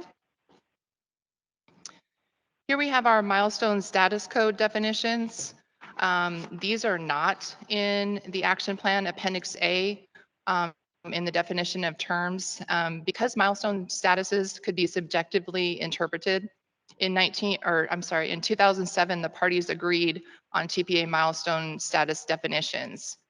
These TPA milestones or schedules, we commonly refer to them as work schedules as well, are status at the project manager meetings and quarterly milestone review meetings with the parties. And that covers slides 17 and 18. Moving on to slide 19. We love configuration control, and that is a very necessary aspect of maintaining the TPA. And we do this via the TPA change control process. All changes are processed using a TPA change control form, and that process is prescribed in section 12 of the action plan, changes to the agreement. There are 3 different classes of changes. The class 1 is a change to a major milestone or the legal agreement. And those changes typically go through public comment and review. Class 2 is a change to an interim milestone or the TPA action plan. And the parties determine whether those need to go through public review or comment. Next slide. A class 3 is a change to a target date or a TPA work schedule, which applies to Appendix D, the milestones, or a supporting schedule in a primary document. We'll cover that. We do have a listing on the Hanford.gov website that has all the approved TPA changes or change control forms. And as of today, we have processed 859 TPA change control forms since August 1989. Next slide. Go through the TPA change authorities. Again, this is by class 1, 2, and 3. We have our top line is the TPA signatories, and they do have the authority to approve the class 1 changes to the TPA legal agreement and major milestones. Authority to issue final determination in TPA disputes, and that applies to the regulatory agencies only. At the executive manager or IAMIT level, that those are composed of the executive managers for DOE and the regulators. They have the approval, the authority to approve class 2 changes to the TPA action plan, resolve disputes unresolved at the project manager level, meet monthly to address interagency issues, and attend quarterly milestone review meetings.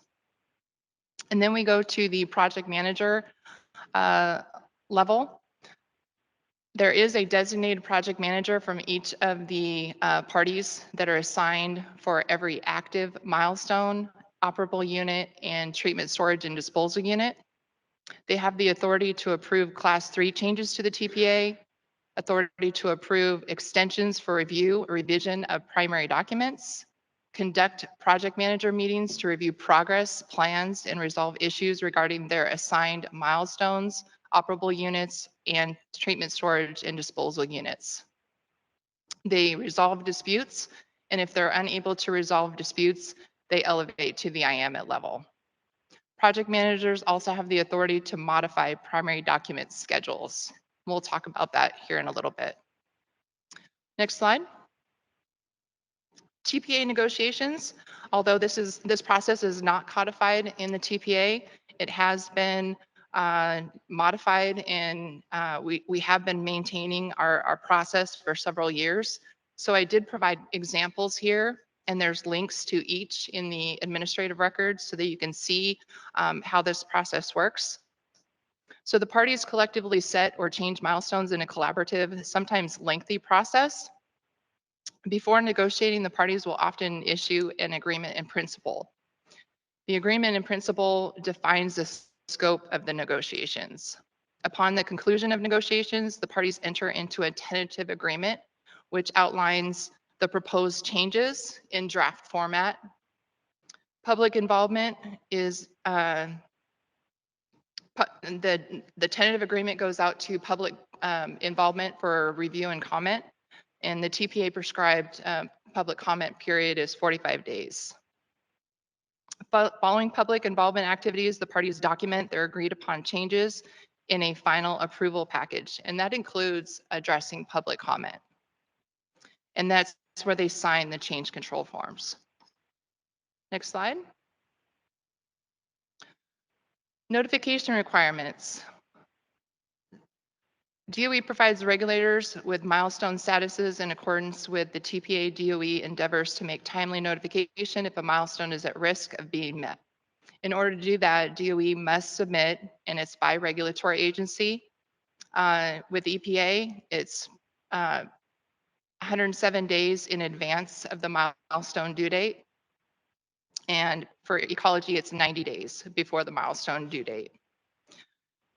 The regulators then have 14 days to approve or disapprove a signed change control form.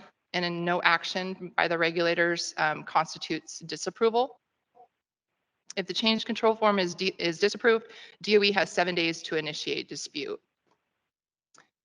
And with that, we'll take you through the dispute resolution process with ecology. This is a summary, a very high level summary. The process is a lot more detailed. I won't go through each and every one of these. And then there's a little bit of a different process with EPA on the next slide.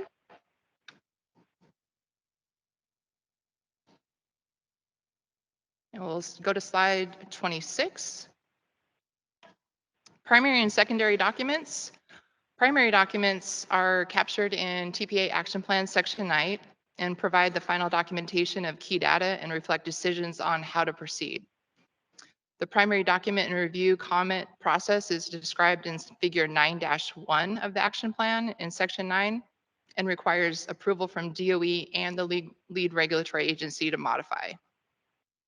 Secondary documents support interim steps in a decision-making process or are used for information only and do not reflect key decisions.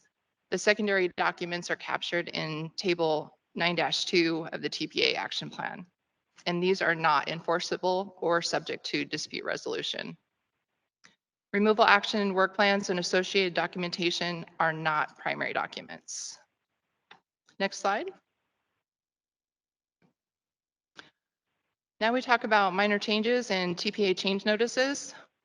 Minor changes to approved plans or primary documents can be made through a TPA change notice.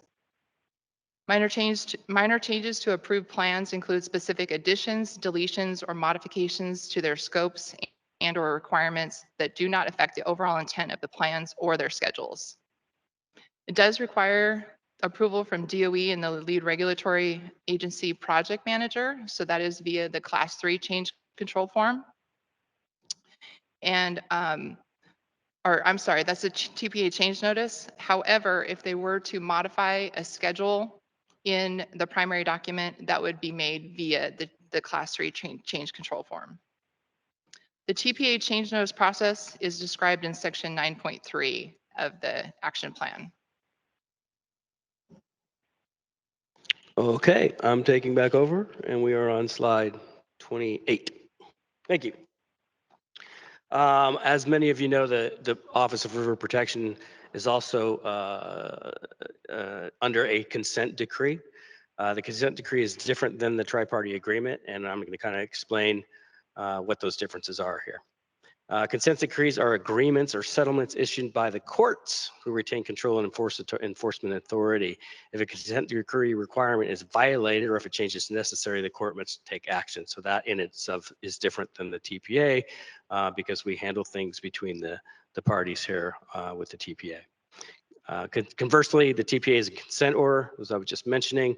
It's legally binding, of course, but it allows the agencies to essentially, quote unquote, hash out things themselves. Consent decree milestones are, however, tracked just like the TPA milestones are, and you can find those online if you need to track those. Next slide, please. So some background on the TPA, some of you may know this. Initial TPA milestones for the waste treatment plant and the, for the waste treatment plant and for the tank retrieval operations began in 2011. Those single shell tanks were to be retrieved by 2018, and 2028 they were supposed to have been complete. As everyone knows, we are far from that these days. So after multiple technical challenges, the TPA parties recognized that milestones were in jeopardy and entered into negotiations. Unable to reach agreement, the state of Washington sued the federal government, and that resulted in our current consent decree. The consent decree has been amended 4 times. You can see those there. The last time we amended it was for the pandemic, and it applied a 579-day extension to certain milestones based on the pandemic. Next slide, please.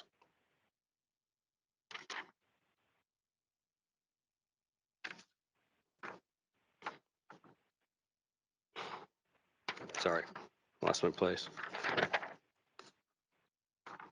There we go. Major consent decree milestones, you can see those there, but what essentially the major milestones map out the retrieval, treatment, and closure of our single shell and double shell tanks.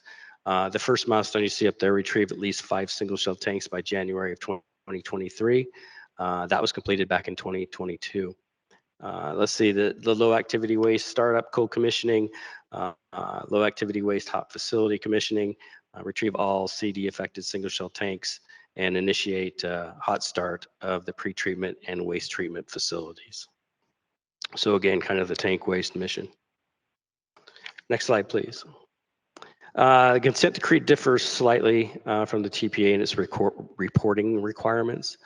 The DOE must submit quarterly reports, monthly and quarterly reports. The state can seek a court hearing if the DOE is not forthcoming in its reporting. DOE must notify ecology if a milestone at risk within 14 days. That again was different than the TPA, as Stephanie explained. There's 100 days and 107 days and 90 days in the TPA. It's 14 days in the consent decree. If they provide this notification, DOE must also provide a preliminary recovery plan. And if requested, DOE must conduct a meeting with ecology to allow for discussion and input. Failure of DOE to meet any of these conditions subjects DOE to a potential appearance and explanation before the court. The key provisions of the consent decree: amendments can be made by mutual agreement and approval by the court or through the dispute resolution process. So the consent decree does have a dispute resolution process, just as the TPA does, slightly condensed and slightly different. The consent decree provides for formal and dispute resolution. There's 40 days to resolve disputes informally, and if either party may petition the court for relief for extension of those due dates. Next slide, please. Also separate from the tri-party agreement is the state agreed order that was issued to the Department of Energy Office of River Protection in August of 2022. The state has issued that agreed order under its authority. As you can see, the statutes there. The agreed order is essentially speaks to 2 leaking tanks, and those 2 leaking tanks are B109 and T111. We track our agreed order requirements just as we do the tri-party agreement. All right, back to Stephanie. All right, now we get into the requirement tracking so that we know the differences between the different types of scope that we got going on. We have, there are 4 main types. The A represents the agreed order, and we also have a settlement agreement. C is the TPA commitment. Those usually apply to the any requirements in the legal agreement. D is the consent decree, as Mike just covered, and M is our milestones and target dates. Next slide. The administrative record plays an important part for the public and the public involvement process. The TPA parties are required to maintain administrative records for each cleanup decision or permitting action, which may apply to 1 or more regulatory unit. That's the operable unit or the TSD that I mentioned earlier. The AR files are stored on the Hanford website, and there is a link there for you. The AR files are publicly available, document a response action selection decision, provide documentation of public involvement. All documents forming the basis for selection of a final action must have been placed in the AR at the time the decisional document was signed and are the basis for future judicial review of decisions. And the primary documents that I just talked about are just one type of document that is contained or included in the AR. Next slide. Table 3 does list all of our document types that are included in the AR. The tri-party agreement project managers are ultimately responsible for ensuring the completeness of the AR files, and that is covered in TPA Action Plan 4.1. DOE is responsible for maintaining the Hanford AR for the TPA and CERCLA. Ecology is responsible for maintaining the official RCRA AR. So if you hear the differences, There's the Hanford AR and then Ecology's AR. The Hanford AR contains more than 100,000 records and is the most frequently accessed Hanford site record system, averaging more than 2.5 million hits per year. Next slide. Okay, thanks. The tri-party agreement does have provisions for conducting public involvement. There's an adjunct to the TPA. It's called the Hanford Public Involvement Plan. I'm sure many of you have seen it or read it. It's also online. The plan was last updated by our agency communications staff in 2017. And what the PIP does is guides public involvement consistent with RCRA and CERCLA public participation requirements. And those requirements guide meetings, comments periods, distribution of fact sheets, mailing lists, where we keep our public information, etc. The plan was initially released in 1990 as the Community Relations Plan. Has been changed now to the Hanford Public Involvement Plan, as mentioned. Next slide. Criteria for determining significance for public involvement. So Stephanie kind of mentioned our changes to the tri-party agreement, the class 1, 2, and 3 changes. The class 1 changes are virtually always go out to public involvement. Class 2 changes, sometimes there's, well, not sometimes, but the agencies often will decide amongst themselves if there's reason to conduct public involvement. And this is the criteria that they determine or consider before determining. Should the change have substantial adverse impacts on the environment? Does the change involve a major milestone? Does the draft change have a significant effect on maintaining or fulfilling important Hanford site cleanup and compliance objectives and or TPA milestones? And does the draft change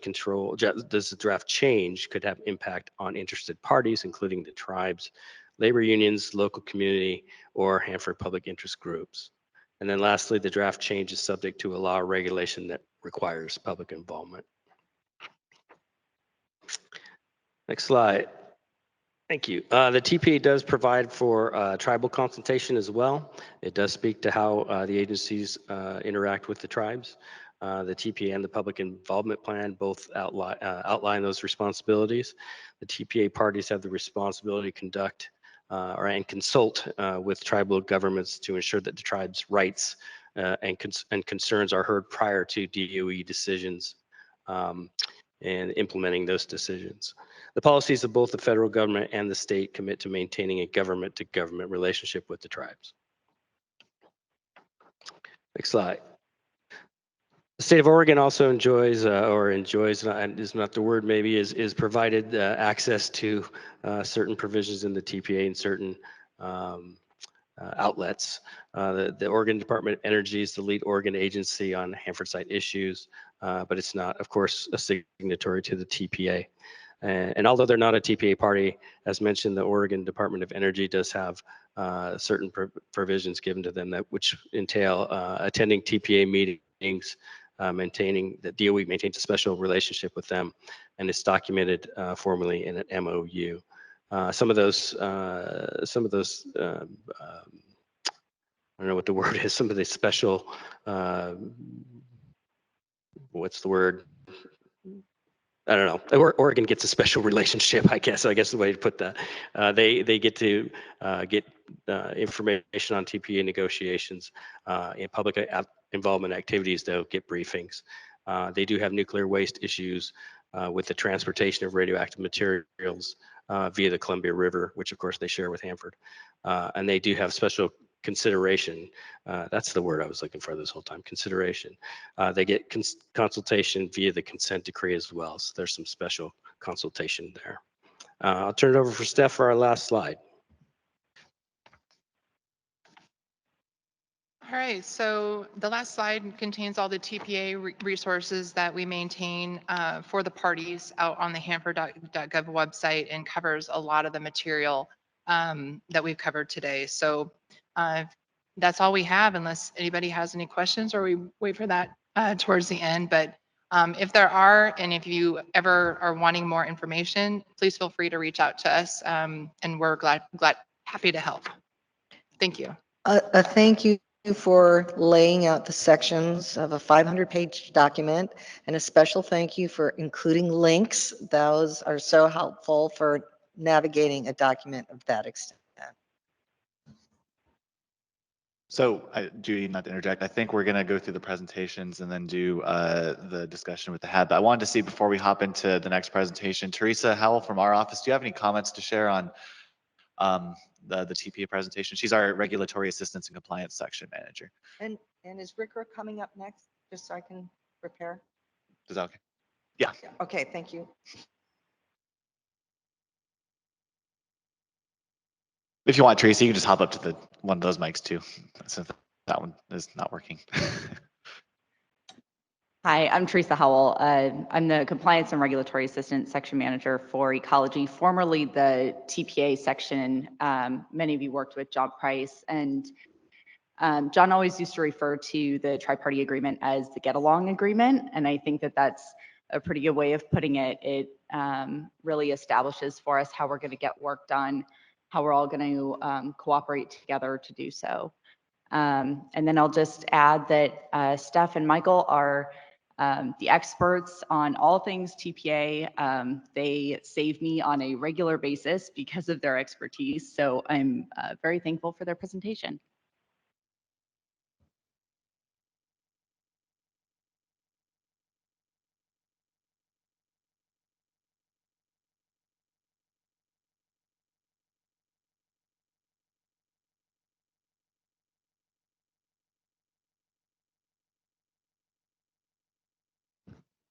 Can you hear me okay? Is that good? Okay.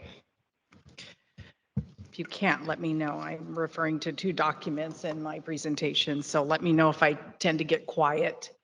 First, I want to introduce myself to those who don't know me. My name is Annette Carlson. I am the Dangerous Waste Permitting Project Manager for the Nuclear Waste Program. I want to congratulate you on 30 years of the Hanford Advisory Board. I actually attended the first Hanford Advisory Board meeting in 1994. So I'm super happy to be here with you to celebrate this special occasion. Go to the next slide. So Washington State gets its authority to regulate dangerous waste at Hanford from EPA. EPA, the Environmental Protection Agency, I'll try really hard not to use acronyms, may authorize states to administer and enforce a state hazardous waste management program. We actually work with 2 EPA offices at the Nuclear Waste Program. We work with the office in Seattle on the Resource Conservation and Recovery Act, or RCRA issues. And we also work with the local office, the Hanford site office, on the Comprehensive Environmental Response Compensation and Liability Act, or CERCLA Act, through their issues and decisions through the tri-party agreement. So we really appreciate the opportunity to work with those 2 offices, and especially on RCRA issues, we really appreciate their oversight as we prepare for the Hanford site-wide permit renewal. The state's authority is equivalent to the federal program. And like I said, we work very closely with EPA. Next slide, please. So what does ecology regulate? We regulate dangerous waste and dangerous waste components of mixed waste. We regulate this under the Dangerous Waste Regulations, or the Washington Administrative Code, WAC 173-303, and the State Hazardous Waste Management Act. The Hanford site-wide permit, which is one of the permits we manage, but it's one of the big permits that we manage. It has requirements for the treatment, storage, and disposal of dangerous and mixed waste at Hanford. Ecology has the responsibility for the protection of the human health and the environment. So what isn't under our authority? Waste that is solely radioactive is managed exclusively by the U.S. Department of Energy. That's radioactive materials and radioactive waste. Next slide, please. So we have other state permits that we manage as well. We have an air operating permit and water permits, and I'm not going to talk about those today because that's not something that I work on, but they are important components of what we do at the Nuclear Waste Program.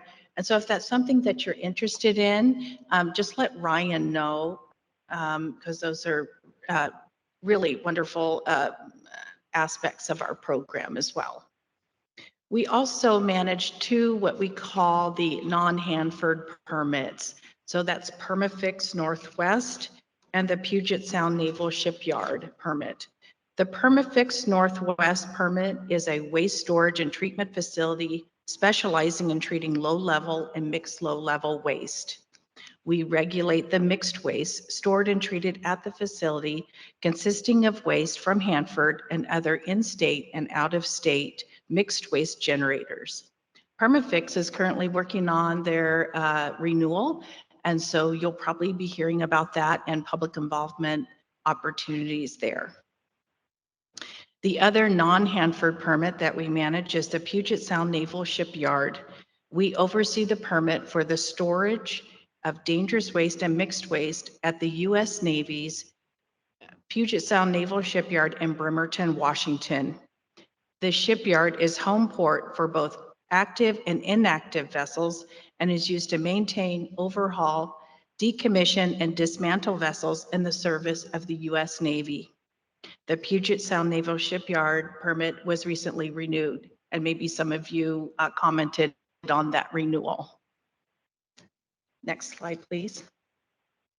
So I bring in the TPA in here. I'm not going to go into detail because you heard such a wonderful presentation from Stephanie and Michael on the TPA, but I just want to bring in a couple of bullet points here.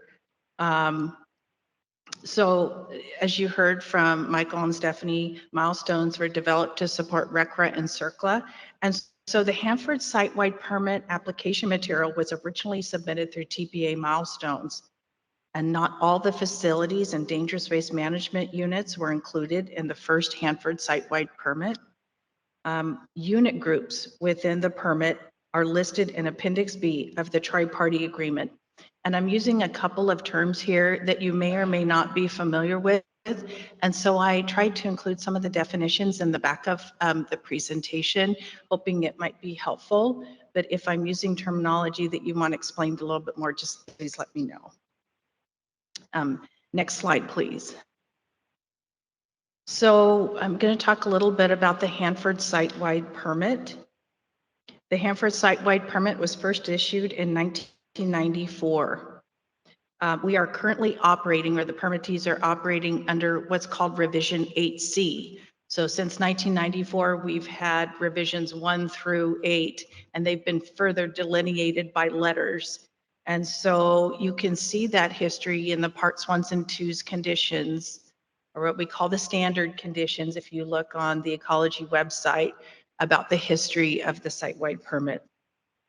Our current revision 8C includes 22 unit groups. And so our permit is organized by the following categories: standard permit conditions and attachments. So the attachments support the conditions, operating unit groups, corrective action unit groups, closing unit groups, and post-closure unit groups. Permits need to be renewed every 10 years. So in 2004, DOE provided their permit application for renewal in 2004, which we called complete. And then we worked with DOE to prepare the permit to go out for public review. That took some time, and so that draft went out as a Rev 9 or Revision 9 of the Hanford site-wide permit, and that was transmitted for review May 2012. So if some of you were here during that time and remember, the Hanford Advisory Board provided advice on this particular revision. One little note here as well, the single shell tank unit group was submitted a little bit later during the public comment period, but nevertheless was included in that renewal. The permit renewal included 37 unit groups and included all those unit groups that are considered interim status. So in 8C, we have some unit groups that aren't incorporated into our current version because they are operating under interim status, meaning we are working with the permittees to get the rest of the Part B portion of their permit so we can fully incorporate it into the Hanford site-wide permit. For the renewal, we received more than 5,000 comments. We worked with EPA, who also had comments. We made sure that we identified the deficiencies with EPA, and then we developed guidance with EPA we developed guidance then to review against the revision 9 from 2012, and we worked with the U.S. Department of Energy on the draft renewal since 2013. So we took the unit groups that were proposed in Rev 9, and we've been in what we call workshops to complete the permit renewal. So in looking at the revised renewal that we are planning to provide to you for public review, we are actively working towards this revised renewal for this year, for a public comment period this year. We estimate there will be 51 unit groups in this revision. So as you can tell, there's just different numbers of unit groups between some of the revisions. And for the Rev 9A, there's a couple ways to explain it. When Rev 9 went out for public review in 2012, from that point on to now, there have been some unit groups that were closed out of 8C. We have some unit groups that are new. And then some of the unit groups that were proposed in 2012 have been organized in a different way to where we have additional unit groups. So we have 15 operating unit groups, 2 corrective action unit groups, 32 closing unit groups, 2 post-closure unit groups. Again, standard conditions are what we call our Part 1 and 2 conditions, attachments that support the conditions. And as you've probably heard, our renewal will be approximately 20,000 pages in length. And we will also have supporting documentation that won't be going into the permit, but will support the permit. Next slide, please. Pardon? Pardon? Yeah. Oh, so yes, go Sorry, ahead. I just wanted to clarify. Annette said this is in the definitions after the presentation, but we're just using the term unit group a lot, and this definition is in those slides. But for those that are online or for those that haven't, skipped ahead to that part, we just want to say a unit group is an area within the Hanford site that manages dangerous waste. And she just discussed the number that will be in Rev 9A. And an example of a unit group is the waste treatment plant. Thank you. I appreciate that, Ryan. So for the Hanford site-wide permit renewal, we just really, I know we've heard this question, but we really wanted to address it today. Why is it taking so long? Well, we started working with DOE in 2013, and we're continuing to work on it now until we're preparing it for public review. So first, there's several reasons. First, we wanted you to know that we listened to you. We received over 5,000 comments from members of the public, tribal nations, State of Oregon, Hanford Advisory Board, DOE, and Hanford contractors. And so we took those comments and we brought those into workshops with DOE. And so we wanted to address those as we prepared for the revised renewal. Second, we talked with EPA. We were in work meetings and discussions with EPA since that time. As I said before, EPA submitted additional comments, and those discussions with EPA are reflected in agreements within our guidance. We developed the guidance with EPA for the Part A and B portions of the permit. We revised the standard or Part 1 and 2 conditions that better reflect the Washington State permit condition language and template. Third, we want you to know that we worked since then and are continuing to work with DOE and Hanford contractors. There's a lot of really hard work that has gone on and that is continuing to go on as we prepare for the revised renewal. We also needed to address Hanford differences. We needed to address those as we prepared guidance and we reviewed the renewal and drafted revisions to the renewal. In parallel, we had a lot of permit modifications to 8C. We had permit modifications in support of direct feed low activity waste for multiple facilities. We had new facilities such as the capsule interim storage area and the low activity waste pretreatment system. We needed to address issues such as the partial collapse of the PRX tunnels and bring that unit group into Rev 8C, as well as multiple permit modifications to keep the revision 8C current. It's just kind of a fact of life. We needed to make sure that that was kept current. And so that work was going on in parallel with our work to prepare for the revised renewal. So I'm going to stop there and I'm going to let Ryan talk about the public involvement.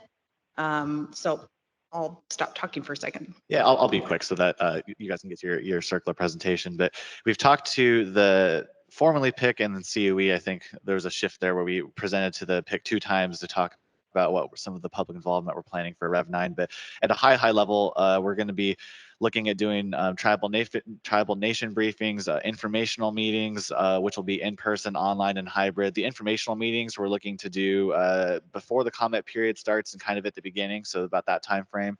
And then we'll have public hearings, which the difference between those two is an informational meeting is where we'll just provide, some information, talk about, the renewal history, what's in Rev 9A, that kind of stuff, and just have an informal Q&A with those that are attending. A public hearing is where we'll actually take formal public comment that will be submitted with as part of the comment period. So we're looking to do those public hearings, which will be in person and online, probably towards the middle of the comment period and towards the end of the comment period. And we're looking to do those, like I said, online, but also in person here in Tri-Cities. And we're looking to do some on the west side of Washington, down in Oregon. So we're really trying to get a broad reach there. We're preparing a wide variety of educational materials related to the comment period. We've already come out with a couple of them. We have one document that is tips for submitting an effective public comment.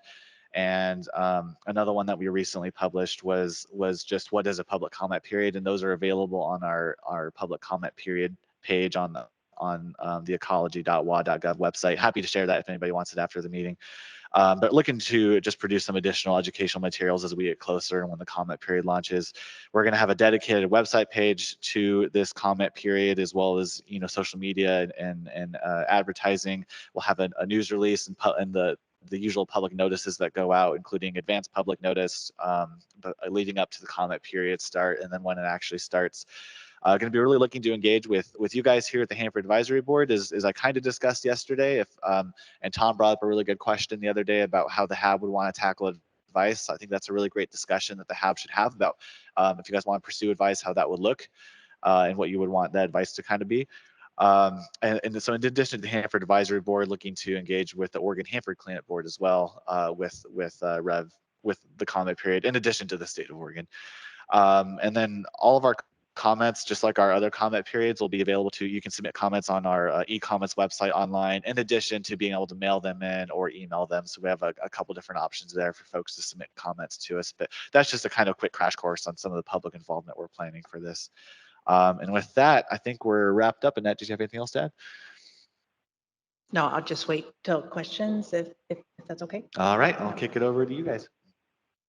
Unless you guys had any agency thoughts on Rick Ritters. Okay, cool.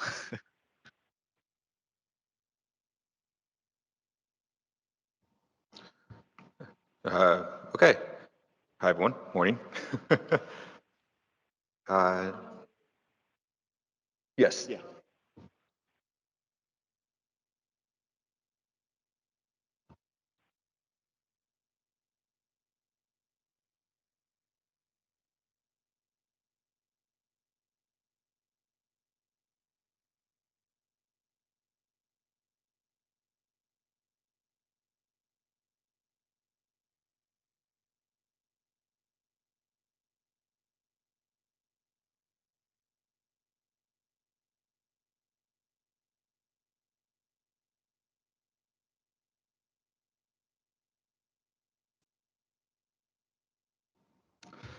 All right.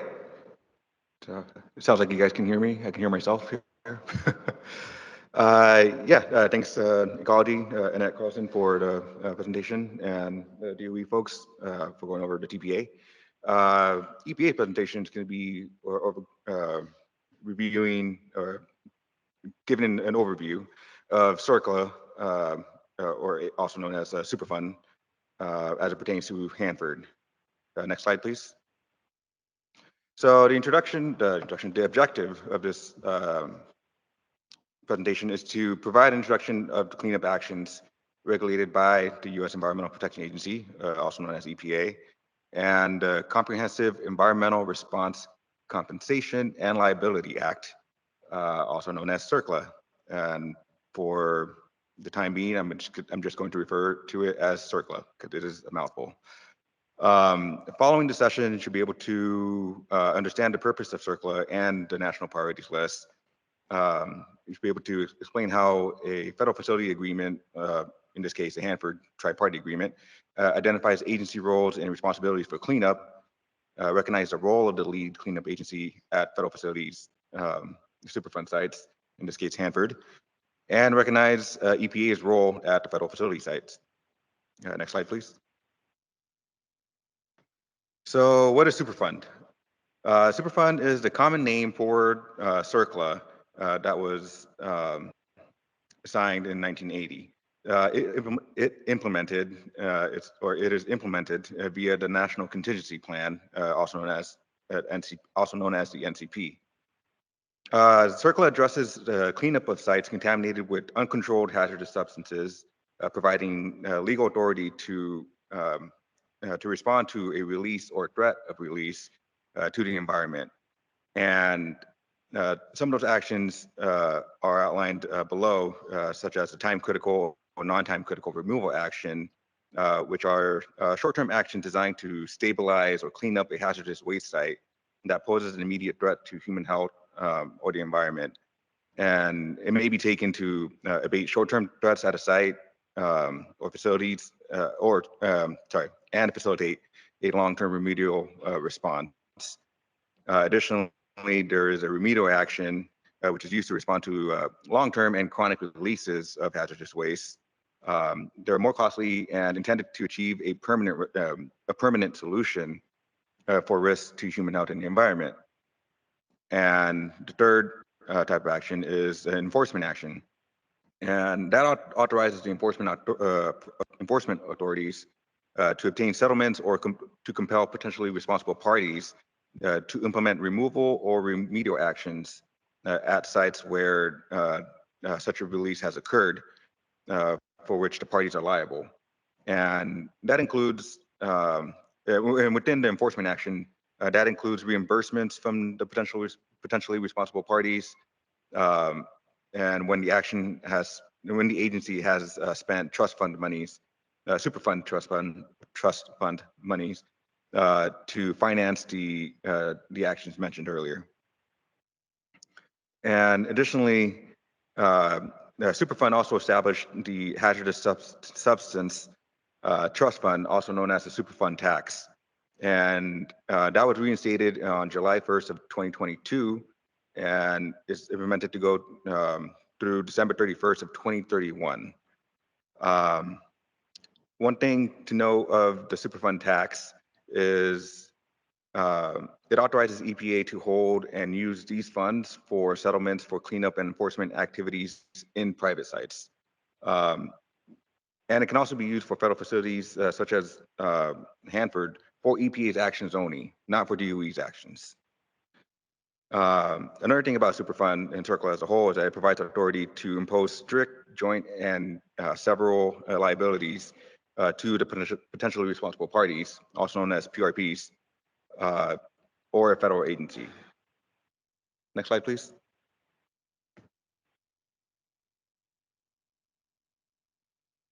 So continuing on to what is Superfund. As I mentioned earlier, there's a mention of the National Priorities List. So this National Priorities List, also known as the NPL, is the list of the highest priority sites where releases of hazardous substances that have occurred in the United States. And the way this this list is formulated is through a hazard ranking system, which is required by CERCLA to score a proposed site based on certain factors to determine which sites warrant placement on this list. And how this hazard ranking system is tabulated is done through preliminary investigations and site assessments, and such factors included in that include people or sensitive environments affected, the characteristics of the waste, the likelihood of the site, and if there's any potential to release hazardous substances. It also does not, this hazard ranking system, it does not determine the priority of the funding for this proposed site, nor does it determine the extent of contamination of this proposed site. Next slide, please. So tying all that information back to Hanford, we have 4 NPL sites, or currently 3 active NPL sites at Hanford. We have the 100 area, which is known as the reactor areas along the river corridor. We have the 200 area, which is also known as the central area. We have the 300 area, which is also known as the industrial area, and the 1100 area, which was the Horn Rapids landfill. And that has since been deleted from the NPL. Next slide, please. So Superfund regulations and how it applies to Hanford. All of these NPL sites are subject to CERCLA, the NCP, and public participation requirements, as they have been mentioned various times through the ecology presentation and the weeds presentation. Specifically within CERCLA, section 120 is specific to federal facilities. And the state governments participate in the planning and selection of the remedial actions, whereas the tribal governments are offered consultation when Superfund actions may affect tribal interests. Additionally, EPA's lead regulator policy allows qualified states to supervise cleanups at federal facilities. They're subject to EPA's approval. And additionally, it clarifies the roles and minimizes overlapping regulatory oversight of cleanup. So in this case, between the Washington Department of Ecology and EPA in Region 10. Additionally, another Superfund regulation to take into consideration is the Executive Order 12580, which delegates the response authorities to the federal agencies for releases at their facilities, aka the lead agency. Next slide, please. So the lead agency definition is defined in the NCP at 40 CFR 300.5 as the agency that provides the on-scene coordinators, the OSCs, and the remedial project managers, also known as the RPMs. The Department of Defense or Department of Energy if it's, sorry, let me backtrack there. In the case of federal facilities, if in the case of the Department of Defense or the Department of Energy, then those specific agencies will be the lead agency for their sites, not EPA. And so in the case for Hanford, DOE is the lead agency for cleanup at the Hanford site under CERCLA. And here's a little Hanford TPA cheat sheet that we made a while ago, and I believe it has been shared with the new board members in the past, and I'm not sure if that has still been the case, but this provides a very short description of how the tri-party agreement is structured for the Hanford site, and how RCRA and CERCLA apply to the site. But because we just had those presentations from DOE and Ecology, we're gonna kind of go through that real quick and focus more on CERCLA. So if we go to the next slide. I'm not gonna go into this into detail because again, we've already had this presentation, so I'm not gonna bore you guys to death here.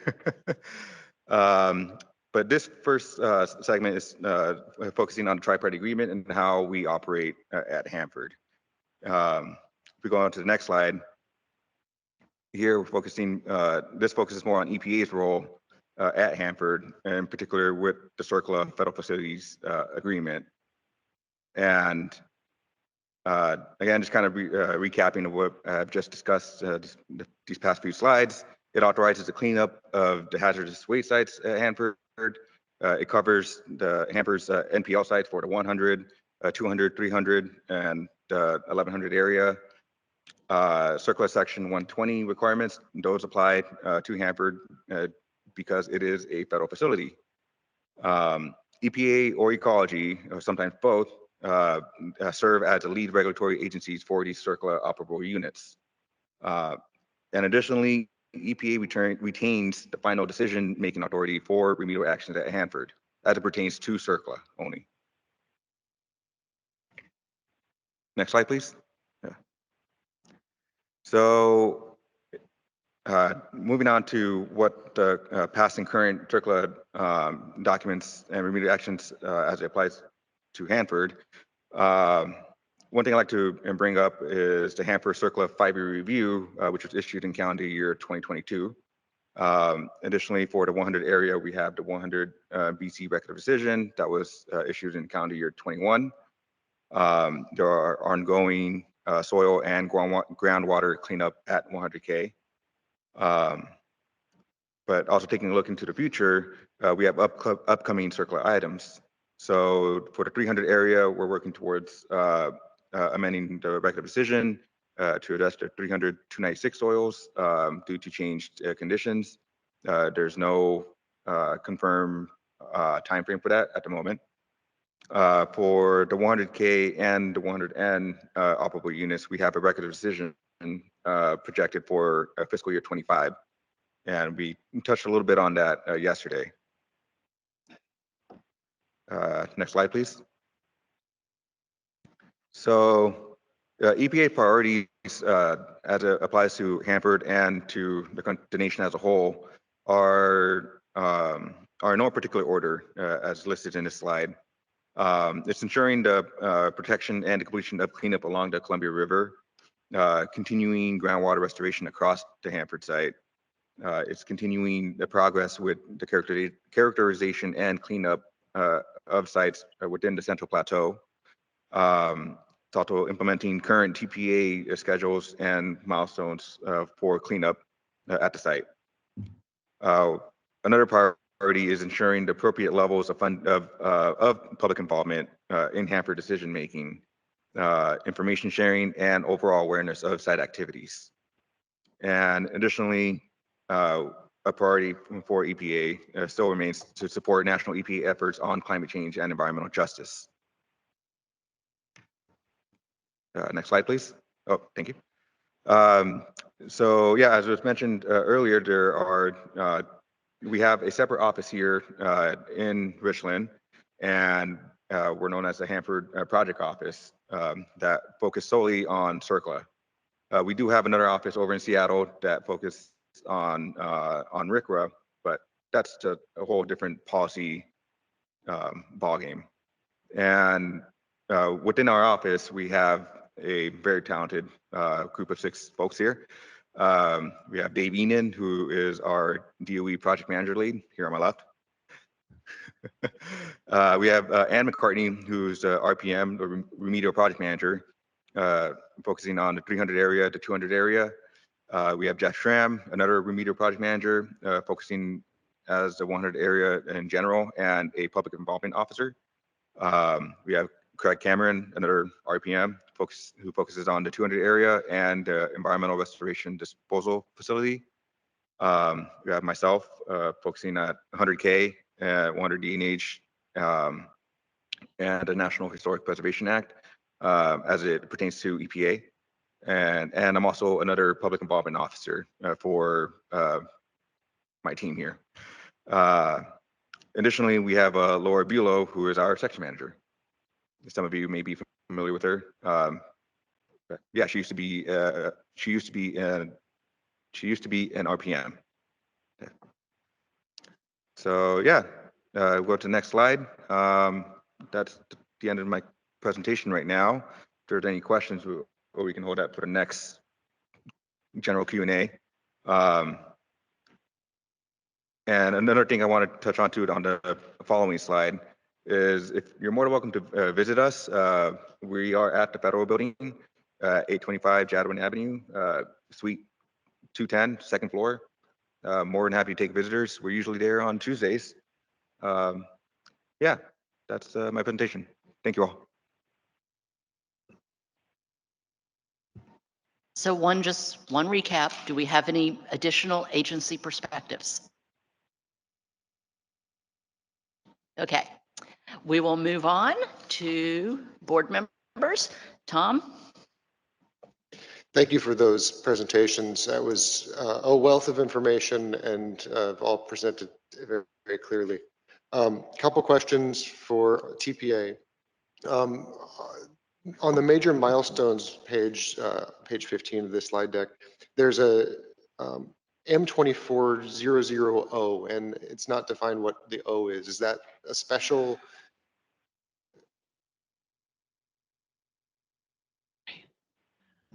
That is a follow-on. So what they did was they modified the original major milestone. Okay, thank you. And is there a master spreadsheet somewhere that tracks when like what milestones get changed and how often? Because I know you said there are a lot of updates, but it might be helpful to look at what milestone has slipped the most, and maybe that would be something that could be an advice point on how do we get a milestone that's realistic, that type of thing. We are updating the databases essentially to maintain configuration control of those changes and the statuses and any modifications to milestones. Right now, we don't currently have that capability, but we could easily provide like specific information by milestone, if that makes sense. Okay. And thank you for your work on the administrative record. It's really a great resource. Moving down the table. So for Rev 9, I know I mentioned yesterday, I'd like to be on a team to work on it for the HAB. Is it gonna be all 20,000 pages at once, or are there some sections that we could get a draft copy of that are mostly done, or just so we could get our foot in the door and started working so we can get our comments done within 120 days? Yes, so the renewal will go out as one complete document. It's sometimes kind of difficult if we would section it out, kind of like we did in 2012, where we transmitted the single shell tank portion at a later date. Kind of difficult because some of those unit groups refer to one another. And so I appreciate that idea and that recommendation. For this revised renewal, I'm not sure that would work, but in coming here today, I was hoping to provide a little bit more information, and then as we prepare for the public comment period, hoping to provide you all with more information. When the renewal goes out for public review, as Ryan said, they'll have good public-friendly information about some of these unit groups that are very complex. But we also will have technical fact sheets that will accompany the revisions to each of the unit groups and each of the portions of the renewal that hopefully will provide you with a little more information.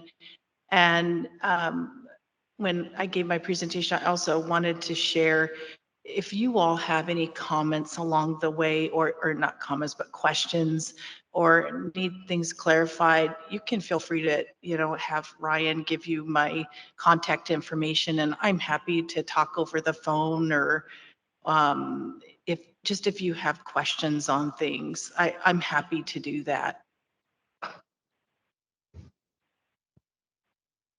Thank you. Rob? Yes, a couple questions. First of all, Michael and Stephanie, very thorough presentation. You went over it so fast though, and I get hung up on acronyms. So it's going to take a while to completely digest this. But let me ask you a question. First of all, when you talk on page, I don't know, page 12, talk about statutory, administrative, and civil penalties. Okay, and it says $2,500 or $25,000 per day violation, blah, blah, blah, blah. So what constitutes a violation? Is that just not meeting the date? Or is there some technical other aspects of a violation that exist? Is it just they miss a date? Are you referencing CERCLA, RCRA, or just a violation in general? Well, this is on your slide on page 12, having to do with the tri-party agreement order. And it talks about a CERCLA violation, a RCRA violation, a TPA violation, et cetera. Is each one of the, first of all, is the violation the same for each of those? Or, you know, what is it, just meeting a calendar date? There have been, so it could be. David, do you have a response? You want to weigh in? Can I help with that? So all of the above is a potential, right? It could be anything. So it's terms or conditions of a remedial decision, a primary document. It can be missing a date. We've had all of those happen here for various reasons and assessed penalties. There was violations where, you know, a milestone was not complied with, and so penalties were assessed. And much like the recent data management one, some of that was mitigated with supplemental environmental projects. Several years ago, we had violations at ERDF where they were not compacting properly. They were not, they had missed the fact that some of their instrumentation was down and they were not reporting,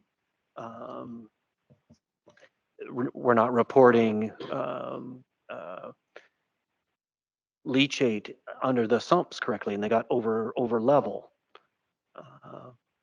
So what you're telling me, it also affects operational issues as well. Right. And that was there were terms and conditions of the ERDF operating documents that said, you know, you have to maintain less than a foot of water. I sort of understand. So, yeah. So it's not just simply a calendar date. Right. Then that gets, I got a couple other questions, but so in the site-wide permit review process, and it's talking about 2,000 pages here. So you got 15 operating units, operating unit groups. Okay, so you're going to get a document for each one of those, right? That's going to describe the permit rules and explanations. And could you describe to me the give and take with the person performing, what you think got to be done? How many revisions do you get comments on? Is this a cooperative agreement? And maybe discuss, you know, is this 30 people doing this or 300 people doing this? You know, to get a 2,000 page document and get it through all the revisions and other stuff. So maybe you could describe that process. Sure, you bet. I'll if I leave anything out, please feel free to ask follow-up questions. So when Ecology worked with EPA on guidance in order to revise the renewal from 2012, each portion of the renewal had to be reviewed against the guidance. And so that's each portion of a Part A and Part B in a permit application. And I'll say that some unit groups won't have some of the portions of a Part B just because it's, you know, a particular type of unit group. So as far as the number of people working on it, I don't know the exact number. But each of the unit groups, I'll just kind of give you kind of Yeah, a feel that's what for I it.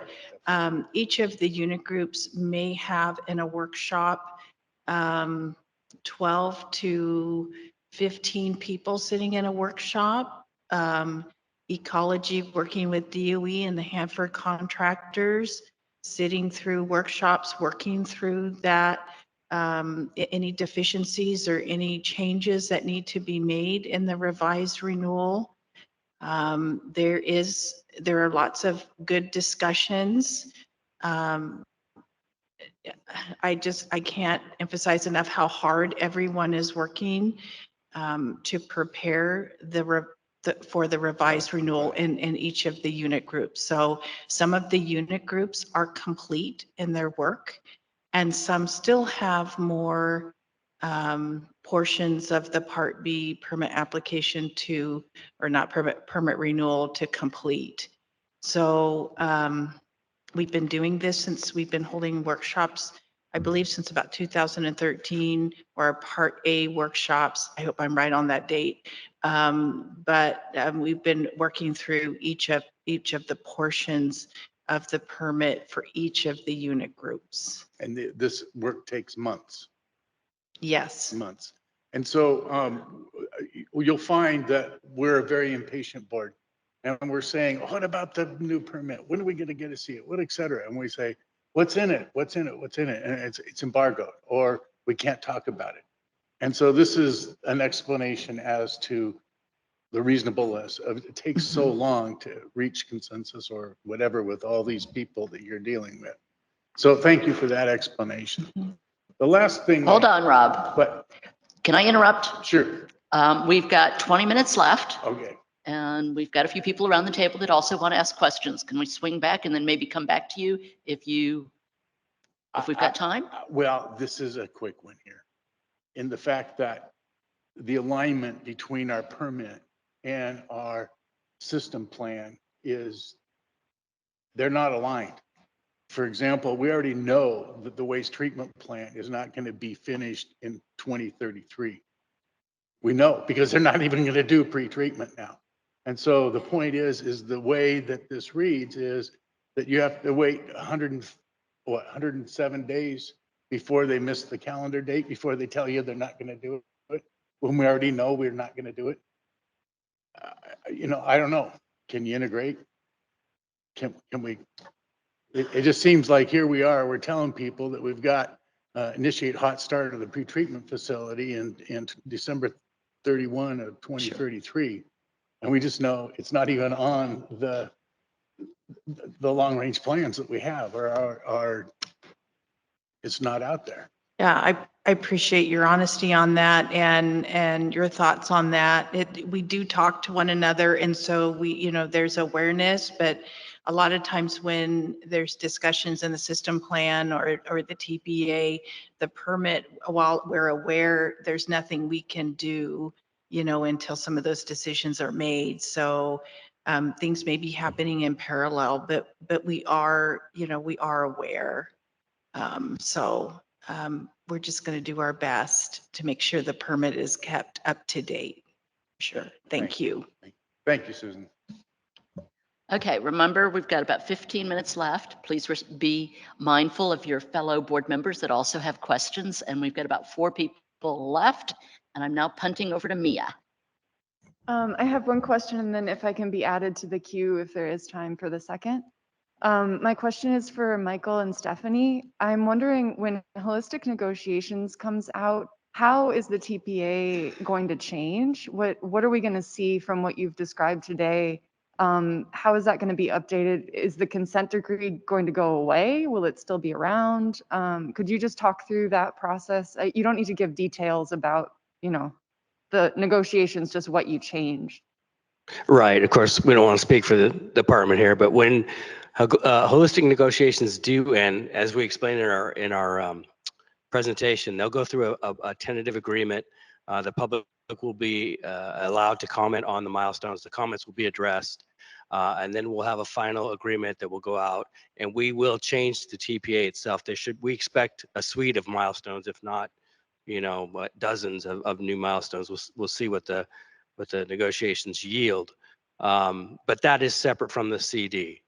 So they're talking CD and TPA. I don't know enough about that. It's potential that they could come out with CD changes as well, but we would make those changes just like we would make to the TPA. Now the CD changes obviously would not go before public comment, but the agency would have to decide how they want to deal with that with the public.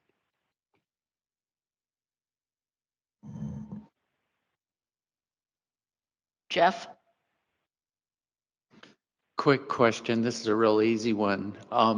We hear the term compliant budget, which next fiscal year is supposed to be something like $4 billion, but you're only going to get, DOE's only going to get $3 billion. Can you explain simply what the implications of that are?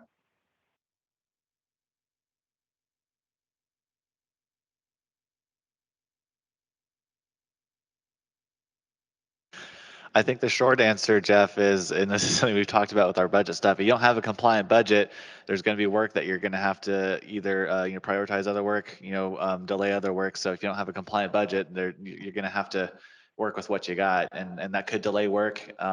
So if that's a given, can we at some point in time get an idea of what work would be delayed, what the priorities are? Yeah.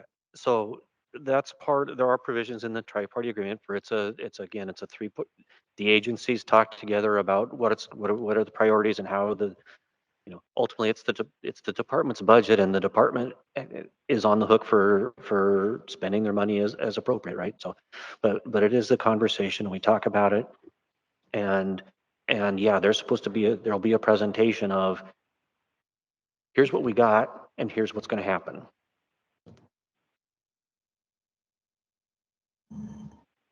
Pam? Thank you. So 12 or 13 years ago, when the HAB tried to get their arms around this, we worked with Madeline, who's passed a long time ago at this point, and Ginger to look at the information that's going to be presented to the public and what is provided and what is needed from the portion of the public. Are you going to do something like that prior to your issuance so that we can give you some thoughts on? It's such a gigantic document. How in God's name? Absolutely, Pam. And we've already come to the COE a couple times to start sharing some of our public involvement, like some of our baseball cards and stuff. And I anticipate we'll keep doing that, especially if we get closer. And that's something I really want to do is share some of that potential public involvement stuff we're drafting and get some informal feedback from the community outreach committee. So yeah, I anticipate us still doing that. How long of a comment period will there be? 120 days. Yes, so for a renewal, it's typically 45 days, but because of the size of the document, we're going to be consistent with how we did the renewal in 2012, where we did a 120-day public comment period. It seems to me, I remember, and I hope I'm remembering this correctly, that we did extend a little bit longer because the SST portion wasn't provided until later. And so certainly we'll have it as 120 days. And then, if there's a request for extension, we certainly will consider it.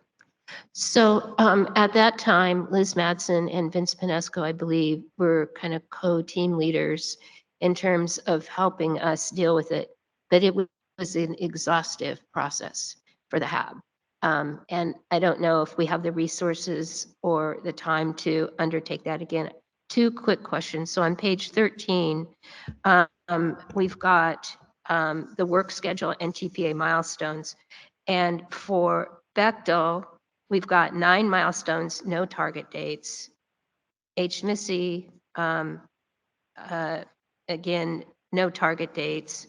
PNL, they only have 1 and no target date. So I'm a little confused about that. So that's one question. And then my second is the trustee council has been working in parallel as you've been working on this to look at the analysis of the damage to the site and what can be done in preparation to mitigate those damages early. Is that integrated into what you're doing, the work with the trustee council? Thank you.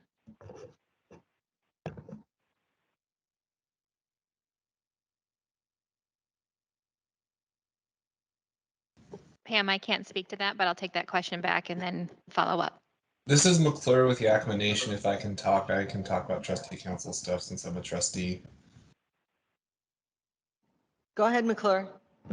Yeah, so the trustee council is not part of the tri-party agreement. That whole process is being handled separately, but at the same time, we are doing the best we can to coordinate with the under the federal Superfund law, what we normally call the response side or the cleanup side.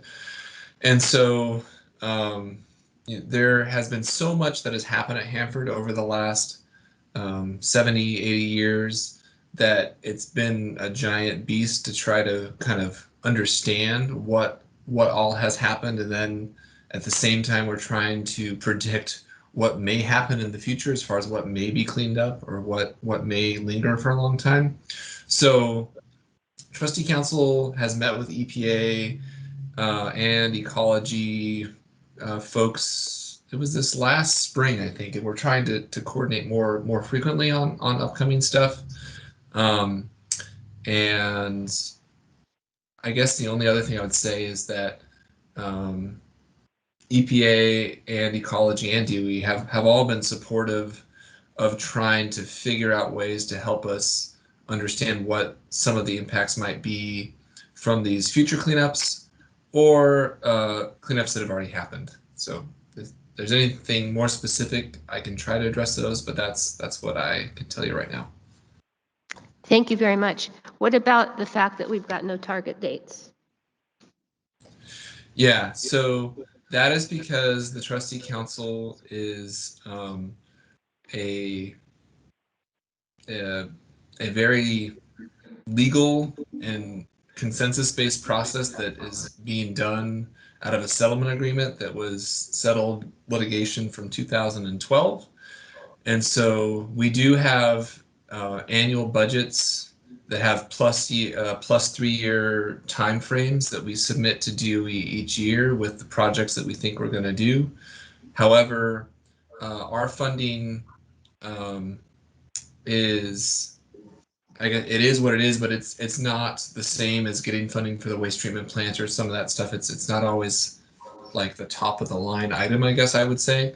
And so sometimes we have to readjust, other times things happen. So there is scheduling, but it's not like milestones that you would see that are required under the federal facilities agreement. We're just trying to continue to work through this, but there's no process that's forcing the trustees to get to a settlement by some point, because that's ultimately what we're trying to do, is to do enough work that all of the trustees can have a consensus decision to settle what are the appropriate restoration measures to offset the injuries that have occurred due to the releases of hazardous substances at the site. Thank you, McClure. Chris? Yeah, Ryan, this is a quick question for you. When you release Rev 9 of the site-wide permit, is it going to be organized by internal links to subsection so you can just download small subsections at a time and not overwhelm your computer? Or are you going to be forced into trying to download 20,000 pages worth of megabytes and have your computer lock up totally? Yeah, it's my understanding that actually we have on our website, we have what's called a Fortress website, which is kind of like it's part of our website process, but we have that's where all our permitting is for all of our permits. And it's my understanding it's broken up by sections. Annette, do you have any more insight to that? Yes, if you go out and look at the ecology website and you see the revision 8C and 9 and how it's organized, it would look a lot like that. So you could, for example, link into the waste treatment and immobilization facility, and then it will go further, be further delineated by each portion, the Part A and Part B portions. You can link into each of those. So it's not going to be one continuous document. So the answer is what I'm not trying to one say. huge 20,000 download. Yeah. Last question, Mia. Annette, can you describe what standard conditions are and the part one, part two, you know, what is the difference between those two? And maybe it would be helpful just to have, like, pick a place, a facility, and explain maybe what the conditions are for that site. Sure. So the parts ones and twos, the parts ones conditions, they describe what's required within the Washington Administrative Code, dangerous waste regulations. And so the parts ones are mostly from the regulations. They do have some Hanford considerations within those. For example, I'll give you an example.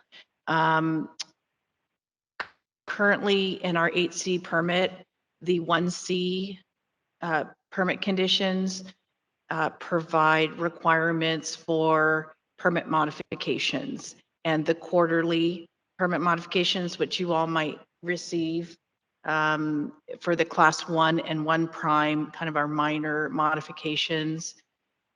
There's requirements for reporting.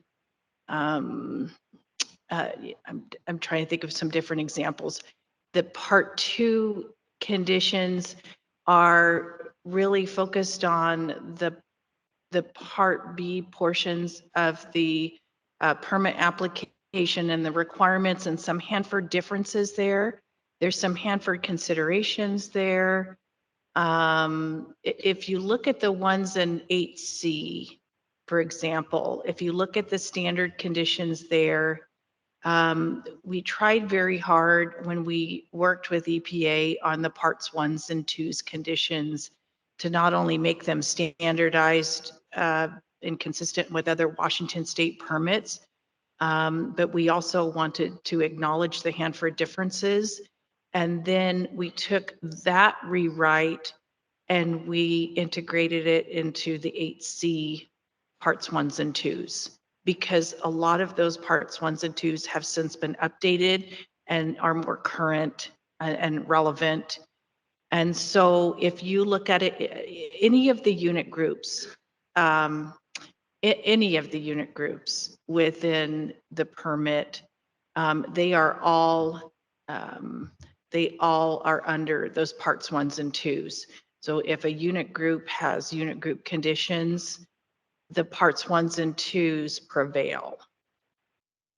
So I don't know, did I answer all of your questions on that? Okay. I know they're kind of hard to describe, but they really are kind of our umbrella. So the parts 1s and 2s, and then the attachments provide more information on security and the Hanford Emergency Management Plan and training and so on. Provide more information that's supportive of those conditions, and also help support each of the portions of the permit, the unit groups within the permit. Yeah, you bet. We good? No further questions? Thank you very much for taking the time to talk to us. So, okay, let's have a quick decision conversation. Quick decision conversation. We have one item left. We're done with you. Thank you. You're welcome to stay if you want. We're going to move on to the next topic. Next agenda item. Yep. We have one agenda item left, HAB Administrative Business. Maybe 45 minutes to an hour discussion. I know I've got at least 3 items that I want to talk about. Do we want to roll through and then close for the day? Yes. Or do we want to break for lunch? I'm looking for group thought. Anybody that does not want to roll through, how's that? Can we get a 5-minute break? We can have a 5-minute break. Thank you. So let's take a 5-minute break, come back, and then we'll roll through the last items and call it good for the day. Thank you.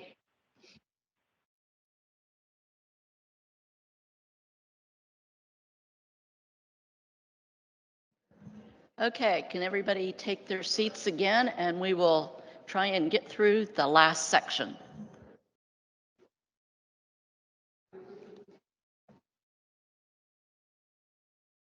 Okay, the first thing I've got on my list is a report out from Brian Moreno from the topic we discussed in December about board engagement. And he's going to take it from here. We'll keep it quick because I know I'm in between lunch. So based on the last meeting, had a conversation with the leadership team to talk about what a survey would look like, what are potential questions that we would ask to get again towards this. What is the real aspirational culture of the board itself, the conduct of board members and some of those norms and effective processes. So we created a survey bank. That bank went back to the executive committee. We had a really robust conversation then. It was submitted to the tri-party agencies and approved. And so now the facilitation team is going to take those questions, turn into a survey monkey, and then you will get that survey back. As soon as I get all the responses, then I'll compile a report, include all of the feedback, all of the answers, describe the emergent themes, and then send it back to executive committee to say, hey, what do you want to do with this, these insights? Simple enough? Questions I can answer? Okay, so expect a Survey Monkey survey in your email in the near future? By the start of next week, by next Tuesday. Okay. Yes, Tom? So just for process question, the survey results after they're compiled and you've sort of given your report out to the ESC, that will be preserved on the archives of the ESC meeting minutes and stuff like that. So it will be something that's preserved on the record. We can recap those. We can recap provide the raw data. Yeah. Well, as an appendix or document. Yes. There will be further discussion at the ESC. Okay, so pay attention. It's not going to be long. Shouldn't be painful, but it is valuable. So please, when you get it, take a few minutes, respond, get it done, get rid of it, and let us have your input. Okay, second item on my list. Tom, you said you wanted to form an IM team for the Rev 9? Yeah, I think historically the Revs have been bigger than an IM team. They're a work group. So yeah, I think it would be worth setting the groundwork for that, so we don't all have to read everything unless you really want to. But yeah, I'd be willing to spearhead that effort. If anyone else is interested in joining the Rev 9A work group, let's get the framework set so as soon as the document drops, we're ready to go. Thank you. So anybody's interested in working on that work group or supporting it, contact Tom. He's the man. Okay, the last thing I've got on my list. Yes, Rob. A request for? Yes, you wanted an IM team for the systems, the system plan 10. So if you're interested, do you want to talk about that, or do you just want to say, if you're interested, call me? I was thinking of the ESC having to authorize it first. Okay. Yeah, I would. Yeah, I would like to make it for the tank waste, but again, subcommittee, I think that we can provide some input on that. But I thought the procedure was we had to go to the executive council order before we can get permission to run. No, I thought it had to a committee or the ESC, a technical committee or the ESC. Okay. So it's if you want to charter it out of the twist committee. Well, I think we're going through it, and yeah, for sure. Okay, so I the think IM that team we will be can- formed out of twist. Okay, And of course, what we're looking at is the system plan. And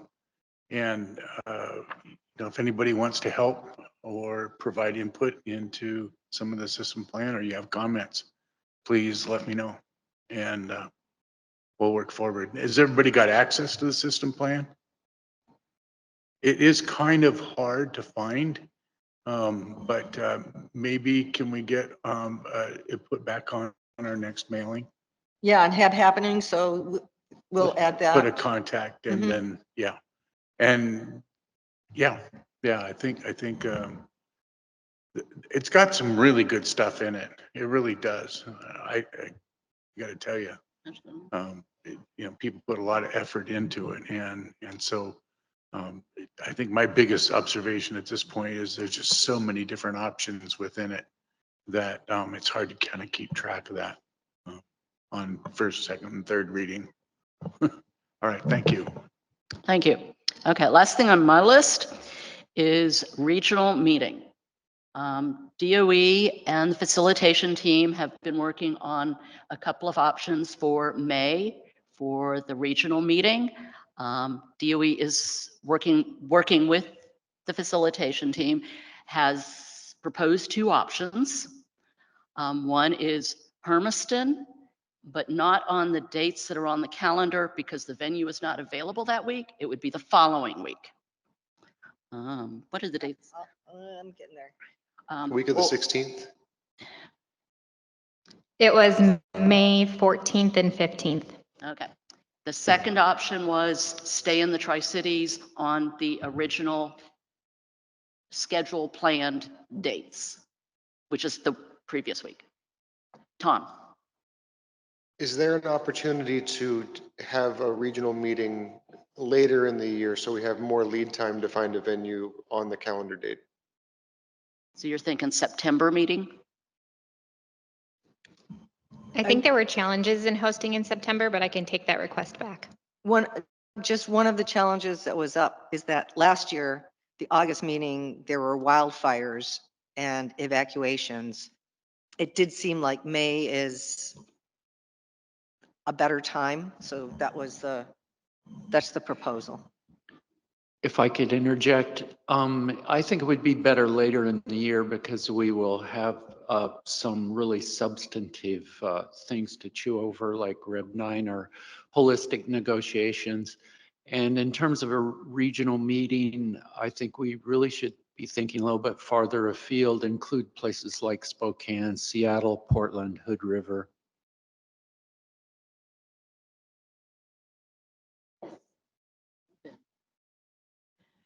I think that's a good idea.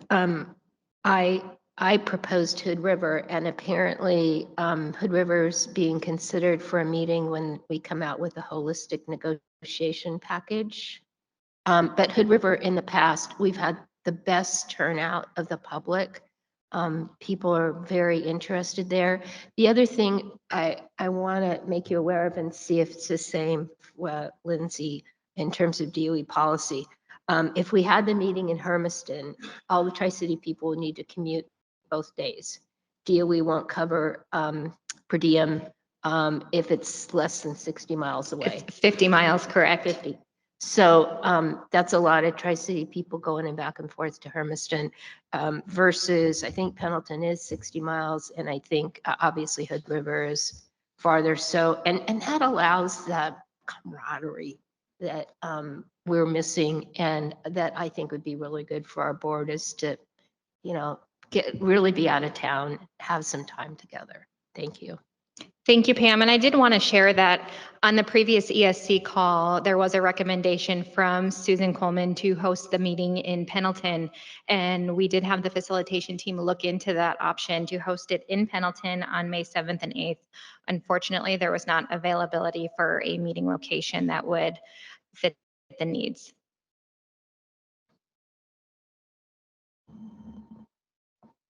Amber, did you have any input? I thought you had, are you? Yes, that's what I thought.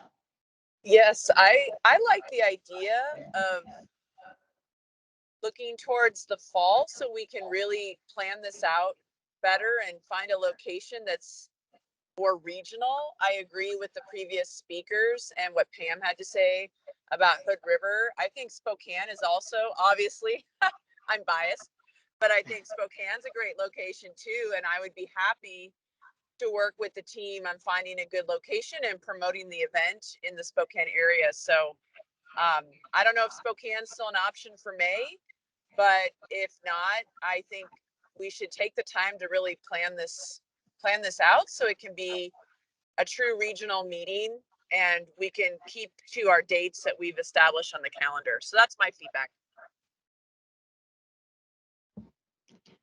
So for May, what I'm understanding is the group wants to keep the dates that are established on the calendar of May 7th and 8th and would like to host this meeting locally. And you would like me to take the request back for a regional meeting in September. Is that how I understand it? Okay. Preferred in Hood River or Spokane? Come to Seattle. Or Seattle, but Public turnout in Seattle has been terrible. If we have a meeting in Seattle, we have to have an agenda item for the Raging Grannies. The Raging Grannies. And I did want to share that one reason that Hermiston was proposed is because it is an affected community that we haven't hosted a meeting before in that location. And so we were hoping to expand the outreach and balance, I guess, day-to-day operations with that regional outreach.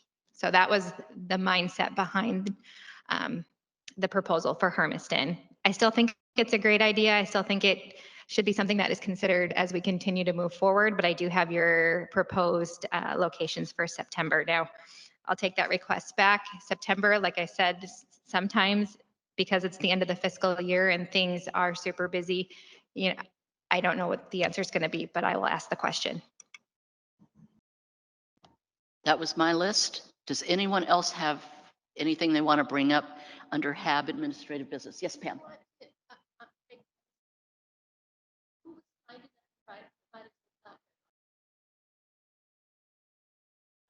I said, Susan was kind enough.